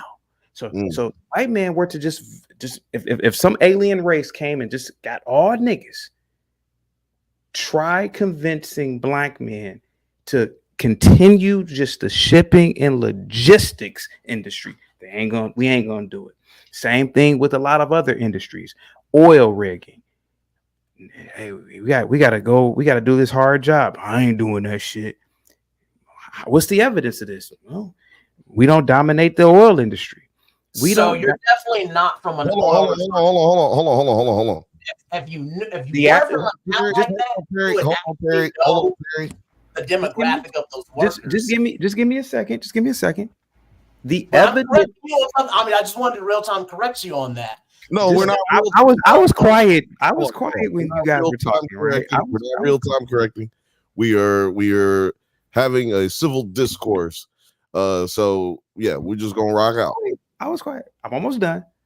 The evidence of this is South Africa and many other African nation states, even in America. When the whites left Detroit, when the whites left Jackson, Mississippi, the niggas can't or could not keep the city going. Same thing with East Cleveland, Ohio. East Cleveland was a beautiful suburb. It was referred to as Millionaires Row. When the niggas moved in, the whites moved out, left all these big buildings, big houses. You should go on Google Maps and just do a tour of East Cleveland, Ohio. It's because the niggas' brain, we don't have that brain of just the little things, like a little cap. Hey, man, we got to figure out how to make sure caps go on. Man, I don't give a fuck about that. Hey, man, we got to make sure caps go on water bottles, man. Man, fuck that. We could just, niggas don't even care about the little things. So what I say is that when I say I idolize whites, I idolize their global culture. I don't idolize some hunky living in some goddamn trailer. Of course not. I idolize their civilization. And I wake up every day and I get on my hands and knees some days and thank God for the white man. Go ahead, guys. Okay, I'm gonna let you go, Terry. I just want to say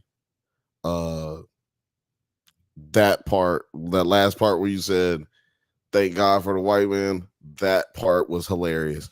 And I mean, like, because you know what I'm saying, like, I'm not saying that you're not making certain good points, you know what I'm saying, but that part was hilarious. Terry, I'm gonna let you go. I'm gonna let you rock because Nine don't look like he actually has anything to say. He's just got facepalm energy right now. So it's hard because fine. No, you're fine, sir. You're fine. You're fine. I want to let Terry go ahead because I know Terry like to rock. That's why I want to let him get one because it ain't gonna make sense for you to try to talk over it. I'm gonna let you rock right now. I mean, the main thing I just wanted to correct was just the whole, you know, you don't see niggas at refineries. I'm like, you do, brother. Like, I just don't know what refineries you're talking about. If you look at ExxonMobil, which is, you know, the number one oil producer for the world, and the number 2 biggest refinery is in Beaumont, Texas, where my father worked at. And, you know, my cousin's fathers, everybody I knew that was black. That was where you were going to head, either to Exxon, you could go to Motiva, PPG, the plastic manufacturer. So when you're like talking to me like, oh, they don't know about, I was like, I don't know what black people you're hanging around with, but they're not the people that I grew up with, brother. Like all this manufacturing you're talking about, well, most things get made in China. Like, I just want to know, do you agree or do you not agree that things get made in China? Definitely. Hold on. It's just a fact. No, I'm asking him a question. I know. I'm like passing it over to him because I'm saying you're absolutely right. That is a fact. A lot of shit is manufactured in China, but that's due to the fact that they moved a lot of things over to China. So I'm just saying that's an American. But that speaks to what we were talking about. Is that before? True, though? Hold on. No, that's actually a fact. Let me just finish saying what I'm saying, because before CT got on, that's what we were talking about. Is that people just do not contribute to not only their own education outside of, you know, being educated. People don't contribute to their own education, but they don't participate in our own democracy because we allow these things to happen. Because what we do is we, as citizens, we sit and we turn on the news and we wait for them to tell us what has happened. We're not engaged. We don't participate in the process, which causes a lot of these issues. Now, after the fact, after these decisions have been made, that is where y'all are talking about. That's where y'all having the divide in opinion. But yeah, what I was going to say is that, you know, I have cousins that work in that manufacturing and shipping industry of getting things from China. I'm in that industry myself with my pen manufacturing, and to be making toys and merchandise, I have to go to China. I have to go to Vietnam. I go to these places that you're saying that, oh, the white man, if they disappeared, they wouldn't be no black. I was like, I'm pretty sure I could do this just fine. My family's doing it just fine. We've been doing it just fine. The friends I grew up with are doing it just fine. I know that we're not heavily represented, like by far. We're like 1% of all these companies. But just to say that, no, none of them, all of them can't do that. I'm just saying that we don't rise to our potential. That's for sure. We have nothing to celebrate because we don't rise to our potential. I was just in Austin for Juneteenth, where those 2 black women were killed. Why? Because some little 17-year-old Gen Z fucking crash out, got in a fight with he wasn't even aiming at them. He was shooting somebody else and he missed. Like, what the fuck? You're gonna have a gun and you're gonna miss who you're shooting at? That's fucking ridiculous right there. And well, I agree with you there, but I'm not gonna agree with you saying like just casting everybody and saying that we couldn't do this and all that. I was like, I'm not up on the particular situation that y'all are talking about. I like understand. He was talking about a whole different one. That's how fucked up it was. Okay, so I'm about a different one. I'm not aware of either one of those, but we all know that shootings happen at large gatherings, and sometimes they are. But the Juneteenth one is just too ironic. No, I'm not speaking to that. I'm just speaking on. We know that happens, but growing up in Alabama, I ain't gonna say where because I ain't trying to give y'all can't stalk. You stalk me if you want to know. But in Alabama, I've hung out in some peculiar places with 99.9% white people, good old boys, honkies. You know what I'm saying? Like I done hung out with real honkies. Okay, they call themselves honkies. Okay, that's how crazy I've been in it. And bro, I'm 30 minutes from Jasper, where they literally drag James Byrd Jr. and Biters right out by my way, where they have the Ku Klux Klan. I did it too. I know, bro. You talk about Beaumont, Texas. I know all of the names that you're saying, brother. I am right there with you, brother. I'm just saying, I know that shootings take place at those large gatherings as well. That's all I was trying to say. Like, you know, white people have big shootings when they hang out as well. You know, it can happen because people get insecure or incensed or whatever the situation may be. That shit happened to people. That's all I was trying to say. I'm just hosting. I'm merely here to host. You know, shout out to the Drunk Bantha channel on Thursday night. They pay my checks, and that's the only way I get paid. So I'm just merely here to host and be your guide to the light. Nine, did you want to say something? Because I think you might be trying to get out of here, but I just want to make you know what, Chaotic Truth, you know, thank you for coming on. I've always wanted to engage in this type of conversation. Tonight is probably the worst night for me to have happened. Chelsea. I don't know what the 19th Amendment is. Forgive me. I'm just confused. Well, voting for women. Yeah. Oh, okay. So, you know, so what I want to do, Chaotic Truth, and I think you would be open to this, is that I want to link up with you again sometime, and we'll hash things out a different time. I wish I didn't have to get up in some hours here. and we were probably going to be wrapping up our original discussion like a little way before this, probably. But yeah, you know, I mean, we usually go. Yeah, we go long. I just was not expecting this tonight, and I do have to go. But like, are you okay with us linking up again? Yeah, absolutely. And I we got can hash you. this Yeah, stuff definitely, out. man. Yeah. Absolutely. He already followed us. Absolutely. You don't have to block to make us not in a part of his lecture. Yeah, we're gonna. But yeah, you guys have a great conversation. You can hit me up on 9 Nerd Yards. I'm gonna say this. Night. Well, that's first on of all, TikTok, Instagram. I'll give you some. You're not gonna hit me with the. Oh wait. You know what? Let me 9. Can I ask you a question? Yeah, absolutely. Where can the people find you, sir? Yeah, you can find me on 9 Nerd Yards. On YouTube, Instagram, TikTok, and we also have a Discord where we talk about nerdy things all the way around. And absolutely, we will be we'll be rolling all through the summer, and I cannot wait to talk to you guys later.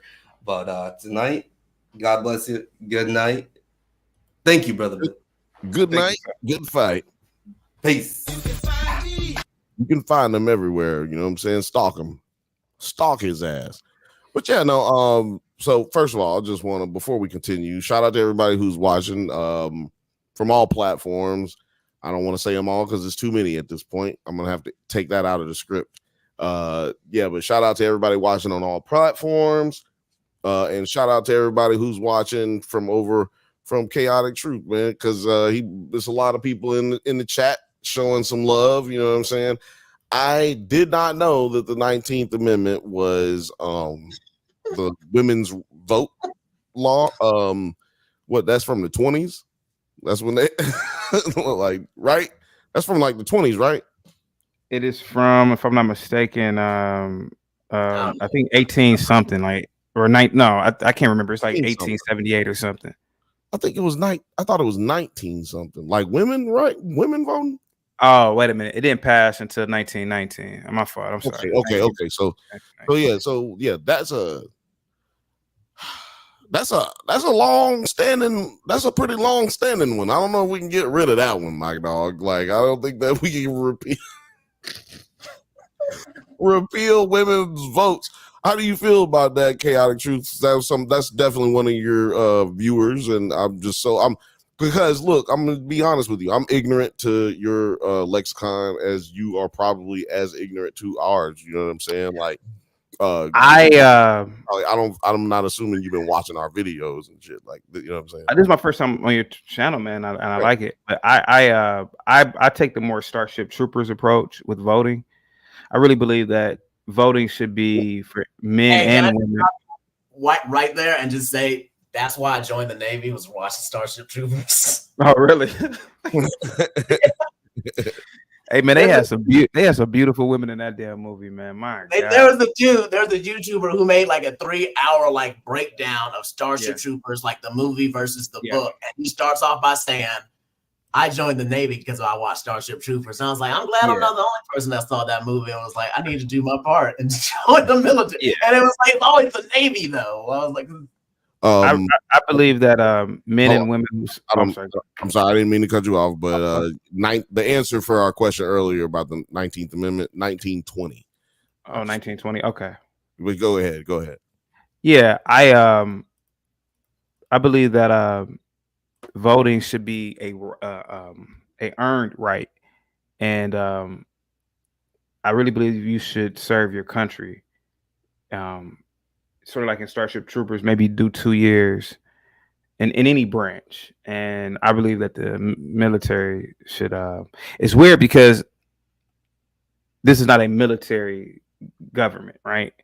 But obviously, upon I don't know how it would work. I guess if some, if I don't know how I work it, right? But should people in the military vote, or should it be when you become a civilian again? Should you vote? I don't know how that would work, but I really believe that military service is the only way to vote. I think that I think that the masses of people are really, I hate to say it, man, I think that the masses of people are really dumb, and they're not really. I'm sorry. Go ahead. I'll say that's true. People are stupid. And they're not really involved with the government or how it works.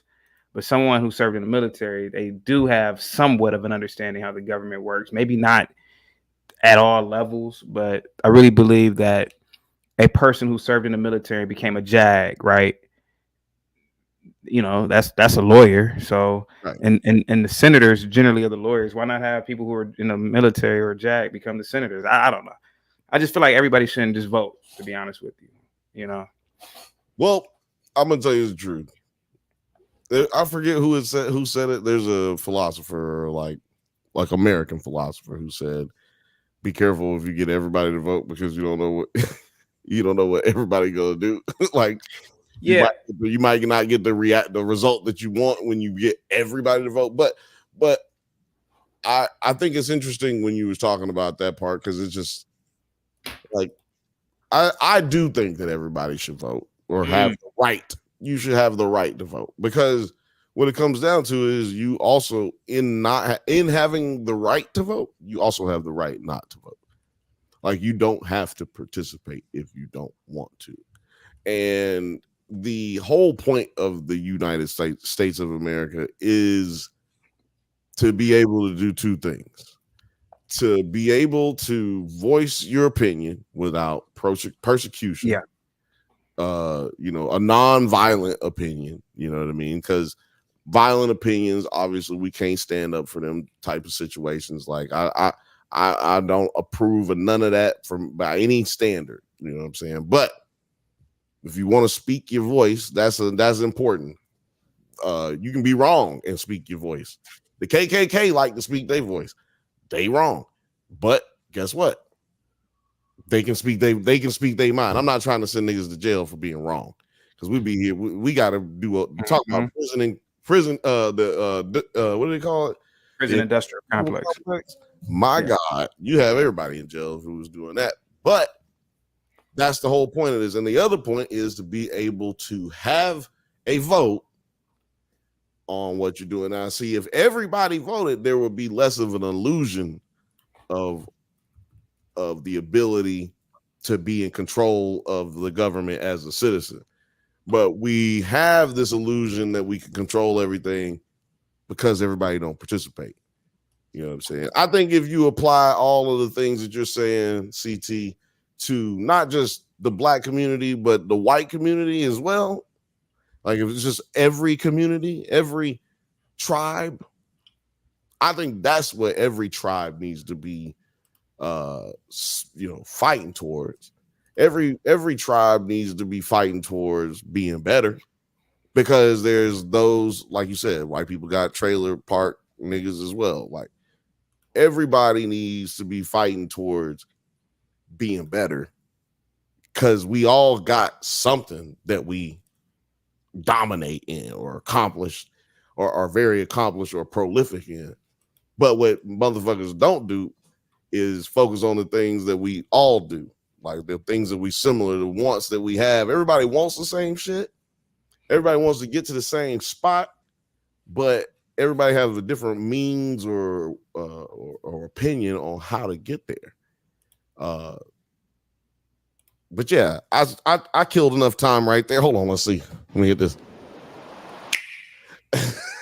That's how we transition over here, CT. So because to bring it back a little bit, I think you would be a Kendrick fan. I really think you would, because Kendrick is about black people. And a lot of the stuff that you said earlier, like when you first jumped on, that's like Kendrick. That's Kendrick. That's what he be preaching on, is black people need to, not be worried about drinking and getting fucked up with bitches and trying to get some pussy. You need to be worried about getting a job and invest your money. And like, this is the kind of things that he talked about. He actually just did a Cash App commercial that came out on Amazon yesterday when the show was on. And it's a hood ass nigga I was about to try to find all the politically correct words to say it, but he got a hood ass nigga sitting next to him. They on this balcony. It's like a complete white balcony. Everything's whited out. Symbolism, right? All white, and these two black men surrounded by all white on a balcony chilling. And the nigga is like talking, and then as they back up, as they zoom out, he's talking to Kendrick. You find out he's talking to Kendrick, right? But he's like, yo, he's basically in hood speech. I can't just tell you the whole damn thing verbatim, but he's just like telling them about how he put all of his money into one investment, like shooting dice and selling drugs. But he ended up losing all of his money because of the nature of the game, basically, right? And he's explaining it to Kendrick, and as they back out further, there's this white dude standing next to him, right? On the other side of Kendrick. And he's like, he looks over to the white man and explains it to him like I just explained it to y'all. Like, what he's saying is that he invested his money in a situation and shit didn't come out right and blah, blah, blah. Well, the white man tells him, see, that's why you should diversify your finances, and you shouldn't be looking for the fast money. You should be looking for the steady money, the sure thing, and build slowly. And he's using all these financial terms and da. And Kendrick looks over to the dude, to the nigga, is like, yo, he's basically just telling. He basically said what I just said. Like, he basically telling you, move slow, man. Fast money ain't good money. Ain't nobody who got money made money quick. So what you got to do is be careful. Don't put all your eggs in one basket. Blah, blah, blah. That, and in the end, it's a Cash App commercial. What I'm trying to say is, this is the type of nigga who really is in an example. And there's plenty of us out there like that. This guy right here. There's plenty of us out there like that hold those same type of beliefs and live to those types of belief systems. You know what I'm saying? So I think that if you haven't been a listener of Kendrick, then I think that this is your opportunity to jump off the porch, because you had the hit. I saw a lot of this. Terry. I saw a lot of this. But he's saying a lot of this now. When I say he should listen to it, he's like, no. You want to know why? Tell us why. I think rap music is very primitive. I did a couple of shows on rap music on my channel. I stopped really listening to rap maybe about 12 years ago, maybe. And I wasn't really a big rap fan anyway. Mm-hmm. To me, it's just, and again, these are just my opinions, right? But I think rap is just childish, simple beats. It's really not sophisticated. I'm more of a, classical. I rock with EDM a lot, but to me, rap is just boopity boop. I was like, to me, I call it jungle music on my channel. I just call it jungle music. I just can't listen to that shit. Even if it's supposedly upbeat, I just can't listen to it. I just jungle music, nigga. Yeah, I call it. Well, yeah, I refer to rap as jungle music. Yeah. We not go see that meme I sent you talking about Grandpa would be smiling. And yeah, I call it jungle music. It's just like jungle music. Yeah, it's like I'm sorry, we're not gonna sit. This is that type of show. We're not gonna sit here and pretend like I can't get into it. Yeah, you can't say some shit like that, not expecting us to laugh. It's just not sophisticated to me. It's just not offensive. I hope that's not offensive to you. You don't seem like the type of person to get offended. I hope that's not offensive to you, because us laughing, because that's just, agree or disagree or whatever. Don't give a fuck. That shit is hilarious. Jungle music. It's just jungle music to me. I might use it. I don't know. I might use it. Yeah, one of my problems with rap is since I saw that meme, I've been using it every time. One of the reasons why I refer to it as jungle music and not sophisticated is I remember a few years ago when people were calling Kanye a genius. Like, how the fuck is Kanye a genius? The nigga, he don't know how to play any instruments. He don't know how to sing. Don't know how to dance. And I'm like, they're like, well, he can make good beats. I'm like, motherfucker, we were making beats in junior high school, and when I was in high school, we had something called, I can't remember the name of it, like Napster or some shit. Yeah, Napster. I'm like, what the fuck are y'all talking about, man? This nigga, I was like, what the fuck does this nigga do that makes him a genius? But Sammy Davis Jr., who could sing, dance, play 20 fucking instruments, he's not a genius? Come on, man. And what I really believe is, man, it's certainly a genius. Yeah, it's just a constant de-evolution of the black race, man. And it's happening before our eyes and people don't see it. You know, like pretty soon you're gonna have niggas just singing like basic nursery rhymes. Well, so I'm sorry, I don't mean to cut you off. Go ahead. You did say that you like sci-fi. You like, that's why you checked in. That's the original. Oh, I love sci-fi. So did you watch Lovecraft Country? No, I'm an elitist when it comes to sci-fi. Strictly Star Trek, Star Wars. Nerd. Okay, I mean, got into Dune. Sci-fi is hard to do. It's very hard, and it's very expensive. What'd you say? I said hashtag sci-fi snob for all the people. Yeah, and so yeah, I'm very elitist when it comes to sci-fi. So I only really watch like the heavy hitters, and I do have to say this. What's your favorite Trek? My favorite Trek series or Trek movie? Series is DS9, and it's only because of the story arc, the Dominion story arc.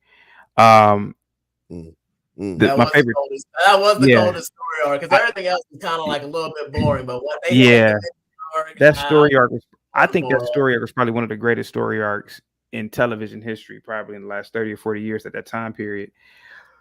My favorite, who's your favorite Star captain? Wars. My favorite captain, I have to go with probably Picard because of the exploration. You know, like it was just the episodic feature of his captaincy. Cisco was too, I don't know, man. Like in terms of the series itself, he was it was one dimensional, and it was only because he had to deal with this one factor with the Dominion. Other than that, Picard had to deal with going to different planets. He had to do a lot of. You didn't fuck with the whole single father thing. Like that didn't like ring. That never came to my mind. Actually, I never even thought about that before. Like, think about that. Go back and watch. Think about like he's a single father, black father that we see that got custody of his kids. He was technically widowed. He was technically widowed. Yes, he was widowed. You know, Yeah. about 5'9", we know that. Goddamn board. Yeah. But I think about that though. Think about how he was like raising this kid, and like compare him to another single father that we had in Enterprise and to DS9 was Worf. Yeah, How Worf they- was a single. Yeah, Worf was a deadbeat father. Yeah, terrible father. Yeah. But like Cisco was like he didn't even care if his son didn't follow in his footsteps to go to Starfleet. But he was supportive and like trying to manage a space station and then a whole war and to be there. So I was like, nah, man. Cisco he's not my favorite captain though. Janeway is, because like being out way the fuck out where she was. Delta Quadrant. Yeah. That's some hard shit right there. You're a bad bitch. She killed the Borg, so she a bad bitch. But DS9 is my favorite series. Yeah. Favorite captain is Janeway. Yeah, I think the series with the best character development was definitely DS9. I mean, it went into world building and full scale character backgrounds. Like even with the Ferengi, man, you got to learn so much about the Ferengi in DS9. My favorite species. I love Yeah, them. yeah, and you said Starship Troopers is your fictional dream world. I would say the Ferengi rules of acquisition is what I would if it were up to me, the rules of acquisition would probably be because I mean to a degree we're all capitalists, but I'm starting to really think more like a Ferengi now. I even call myself a Ferengi on the show sometimes. Yeah, that's dope. I had the what was that? The online Star Trek game. I played that. Okay. I never got into the games or the like the what do they call it? The expanded universe or whatever. Yeah, but it's just real cool. It did a lot of good tie-ins, but it like aged up everybody. Yeah. But when I made my captain, I was like, I'm for it. I have to say this about Star Wars. if it wasn't for Andor, I think Star Wars would be on its last leg. Andor really redeemed the last 20 years of Star Wars. Have you seen Andor? I personally didn't watch it, but a couple of our we did talk about Andor. I'm just burnt out on all Star Wars, really, Andor, for a number of reasons. And I watched one episode of it, and it was all right. But I gotta say, I fell for the whole Mandalorian thing. The only one I like to watch is Mandalorian right now. After those last movies, I was done with Star Wars, really. Yeah. Except for Rogue One. Rogue One was pretty good. Okay, so Rogue One ties in with Andor. Yeah. So Rogue One, I'm telling you, man, Rogue One and Andor are going to be the reason why Star Wars is going to last forever. Andor presents a more grown-up adult approach to watching Star Wars. You don't really see a lot of stupid aliens every goddamn where. You don't see a lot of robots everywhere. It's real gritty. It shows you it's real building beyond belief. It really shows. It shows you the intelligence agencies within the empire, right? It shows you the courts and how the courts are kangaroo courts. It shows you like the money laundering scheme to build the Death Star. It is really good, man. I'm telling you, like it really shows you for the first time how sadistic the empire is. Like, because I was a pro Palpatine fan. I was like, well, he gave out jobs to billions of people, the infrastructure. But when you watch Andor, you're gonna be like, yeah, I'm all for the Rebel now, the Rebel Alliance now. Andor is really good, bro. It's like it's up there with The Wire. It's that good. It's up there in terms of.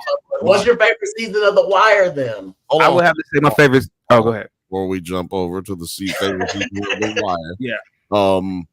I just wanted to say, discourse in the comments, everybody. We appreciate every comment, and ain't nobody getting banned from the chat unless nobody getting banned from the chat unless we get the N-words and slurs, man. We stay away from all of that stuff. We keep it cordial because at the end of the day, we all just people, man. We all here for a reason. We all kicking it together. We all nerds. Don't act like you ain't a nerd. Go outside, nerd. Right. You just went off on Star Trek and now we're ready to go. No, because exactly. So because my damn, there was what did y'all was just talking about right before. Oh yeah, Andor. So Andor, my brother Alex did a video review of Andor versus Ahsoka, and you guys have basically explained the same thing in y'all's conversation. And it's like two separate worlds when you're dealing with shows that have been made well instead of shows that are trying to placate to the fan. Boba Fett is another one that was just trash.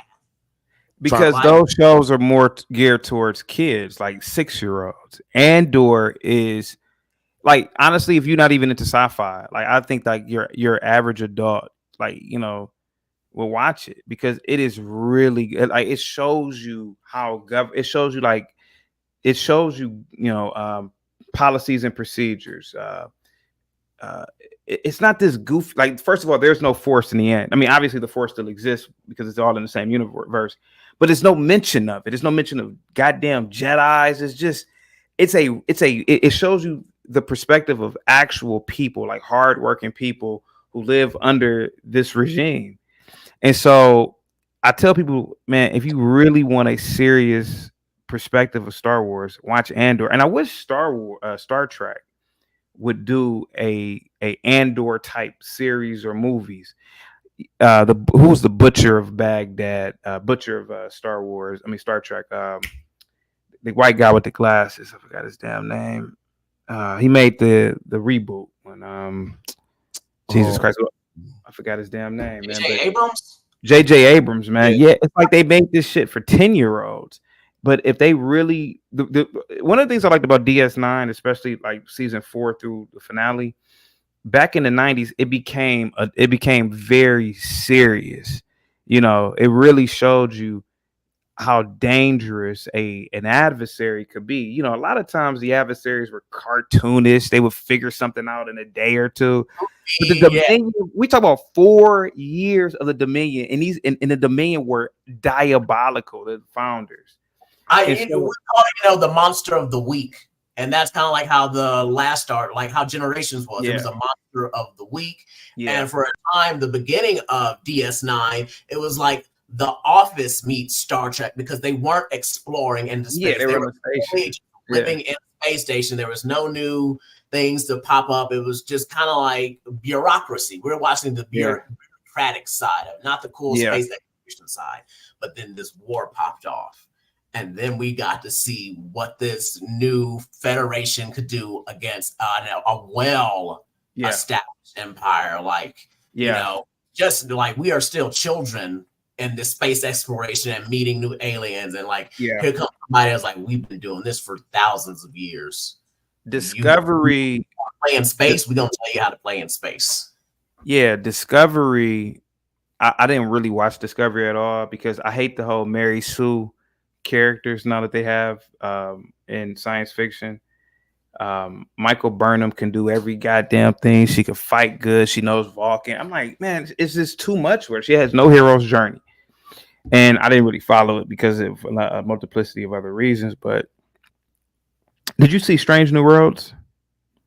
I haven't. Strange New Worlds, I can't watch it. It's not that bad. And they showed the TNG era Klingons for the first time in 30 years. We see a TNG era Klingon, but this may sound really superficial. I'm pretty sure you guys are familiar with wokeism, right? Or being woke. Yeah.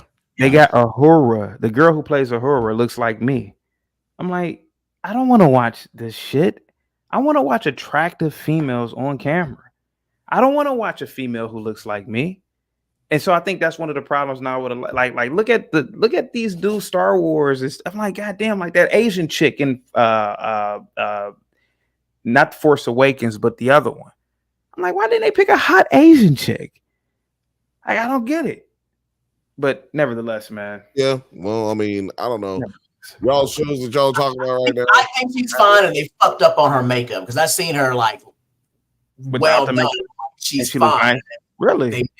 They made her like look terrible in the movie. Okay, I looked her up. I was like, she looked like a 6'5" or 6" in the movie, and then I seen her. I was like, oh, they did you bad. Like they did her bad. I think that was just straight up racism right there on their part. And then John Boyega, he running around in the last two movies screaming out there. I'm like, doing nothing. I'm like, why did they butcher his character? His character was. I thought Finn was gonna be the hero or something. They butchered these.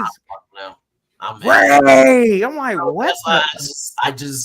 They got me back with Baby Yoda because I'm easy to appease. I'm a stoner. That's just funny to me. Yeah. But everything else has been trash.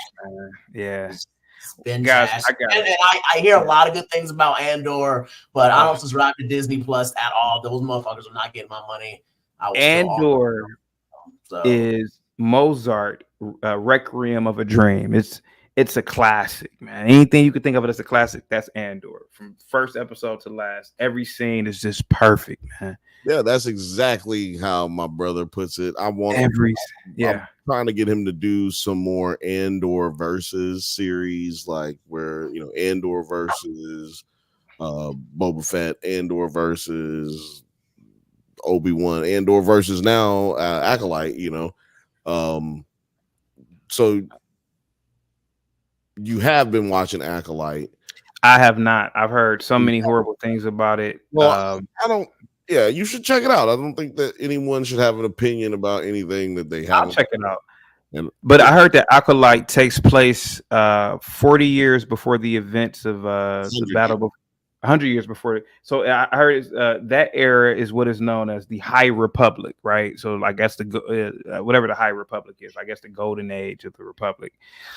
So I'm assuming at that age, the Jedi, they exercise pretty much unlimited power. If I'm almost guessing in this age. You're almost pretty much talking about the plot so far. So okay, and how did I know this? See, this is okay. I'm gonna try to watch it, but this is why I don't want. This is why I think Andor is just so good because there are no Jedi. It's just government and how compartmentalize the government. They show you like 3 different agencies and how it works. I'm like, man, that's really interesting, man. You know what's hold on. That's really interesting. Yeah. Interesting that you said that about Andor being very political and government involved. Yeah. And that's what you like about it, because a lot of people who, or I guess a broad brush gets painted because of the internet. A lot of the people who ride with you would say that it is too political, and that, you know, that kind of stuff is, you know, is too woke, or it's too much of that. What would you? Because I mean, obviously you disagree in this when it comes to this show with that opinion. So I mean, what would you say to that? What would you say to that? Well, I would say that one of the things that when you get older, most men become more politically inclined, right? Mm-hmm. Mm-hmm. I will say that the people who are saying that something might be too political are people who they don't really have an expanded mind, right? So these are more people, like, I gotta say it, like women to a degree, you know, people who don't really care about politics in the real world and how they can correlate it with real world events. But what Andor does, which is really good, and I don't think anybody would say it's too political, Andor has this way of showing you something, and it's almost like they give you just a little piece of it, just enough where you can understand it, and they go right to the next scene. So there was a time in Deep Space Nine. I don't know how much time you guys have left. I thought this was the most interesting thing in DS9, right? I forgot which episode this was, but Jadzia and I want to say Kira, something was going on within a solar system they were in, and I think Kira said, "Well, why don't we just warp out?" And she said, "Warp inside of a solar system?" It opened my minds up to like, wow, I never thought about that. I never thought about the effects on the gravitational pull of objects within the solar system with warp. So it's things like that, that open, like it's just the little things like that. So the little things in Andor. Think about, like you say, producer, your father worked at Exxon, right? Think about manufacturing. Think about how processes work. I forgot the guy's name in Andor, but he gets fired from his security job. The Empire takes over this system. He gets fired. I don't want to tell you the story, but his mom is trying to find him a job. So they show you like Coruscant and like the, you know, like pretty much like the ghetto. And he's upset. He has to go back and live with his mom. So his mom's brother gives him a job at this department and waits and gauges. And I'm like, that is so much attention to detail, because in the real world, we have things like that. Like, think about this guy. He's miserable and he's going to work at for weights and gauges. But it's showing you how things work in the Galactic Empire. Like, there are a certain amount of weights that go on a ship. There's certain amounts. It's like it's showing you rules and regulation. It's showing you what is it called when you're in a building, like regulation in the building, right? Like, for example, in an elevator. Like in an elevator, you can't have over 2,000 pounds. Think about in a movie when they say something like that. It's like, wow, that's like the real world. So it's things like that, man, that at least will keep my attention. And I think that's what Andor does good. Like, even in Andor, I bet you guys never saw this in any of the Star Wars because they didn't have it. They were looking for a fugitive in the Galactic Empire. He was just randomly watching a TV show and the news came on. I said, God damn, I never thought about that in Star Wars, that they have a news network within the Empire. So it's just little things like that. So when somebody says something that's too political, it's because, once again, they don't understand it. But when you put like little things like that in a movie, it makes a world of difference, man. Like, even how, like, in Star Wars, what they done great is showing you how, like, the Senate chambers work. Whereas in the first movies in the 70s, it was just something you just heard, like, at a meeting. Well, the Senate said this, the Senate said that. But in the newer movies, particularly in Andor, you see that the Senate is just like a skeleton Senate. But anyway, man. That hopefully I answered your question, man. But I'm telling you, man, you gotta watch Andor, man, for that reason. For that reason, for that reason. Real quick, I know you guys about to leave, but producer, remember? I don't know how old you are, man, but I'm 39, right? 36. Remember in what was the episode where Cisco he wakes up as Benny Russell? I can't think of the name of the episode, right? He wakes up in the 50s. And he was the author, basically writing what Star Trek. Oh no. I'm sorry. Not that episode. Remember Bada Bing? Remember Bada Bing? Shit, I couldn't tell you anything. The episode where the computer, like the holodeck, malfunctions, and they have to go in the holodeck to steal the money from the casino. Oh, I remember that. We talking about this generation. This is a DS9. DS9. Oh man, that's the episode is called Bada Bing. Yeah. And okay, so Cassidy was asking Cisco, "How come you don't like going into that program?" And the program was based in 1960s Las Vegas. Man, I had to be like 12 years old, but I'll never forget when Ben Cisco said, because they didn't want black people there, and I'm not about to pretend like they did. I was like, what? Dude, it blew my mind. I'm like, wow, it was the first time in Star Trek that a character in the series identified himself as a racial group. And I thought, man, that was some good damn writing, because it never happened before. That's amazing, right? Yeah, no, but that is truly amazing writing. I ain't gonna lie. I ain't gonna hold you on that one. That one, right? Yeah, but then there's like another episode I was mentioning where he goes back in time and they do that whole thing, being like, "You're a black man. What the fuck do you know about writing sci-fi and all this?" Right. Yeah, he was working for that newspaper, and they went and published his story, which more than likely the idea is that Benny Russell is the creator of Star Trek, but. Nevertheless, hey guys, it was good talking to you guys. I got to get the hell up out of here. I got to get to sleep, man. It was good. Well, hold on. Before you leave, I just want you to tell the people where they can find you, man, bro. Well, my channel is Chaotic Truth Live, man. Chaotic Truth Live, is that on what platforms? I'm on YouTube, man. YouTube. So yeah, check him out on Chaotic Truth Live if you fucking with him, if it's your vibe. Yeah, man, appreciate you coming through. You know what I'm saying? Like a good discourse. I will say there's a lot of people who obviously are going to disagree with you in the chat. If you reading the chat, or you probably seen some of it, whatever. But I will say this: I agreed with very little of what you said. Yeah. If it wasn't nerdy, I really agree with you. But you hold yourself in a manner that is at least way better than your contemporaries. You know what I'm saying? Oh, your contemporaries do not handle themselves as well as you handled yourself, sir. Because you know what? There's one thing to have this is what I want to point out to everybody who's disagreeing with CT right now. I want you to realize this. He never once told us we were stupid, or he never once said something about our opinion. He never once shot it down.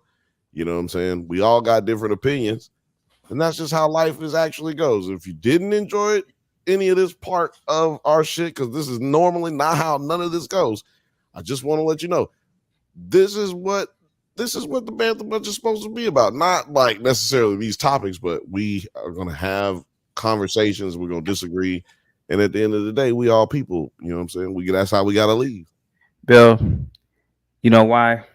And I say it on my channel. The only thing in the universe that is absolute is mathematics. Other than that, hey man, we're all, in my opinion, we're all just apes living on a floating water rock in infinity.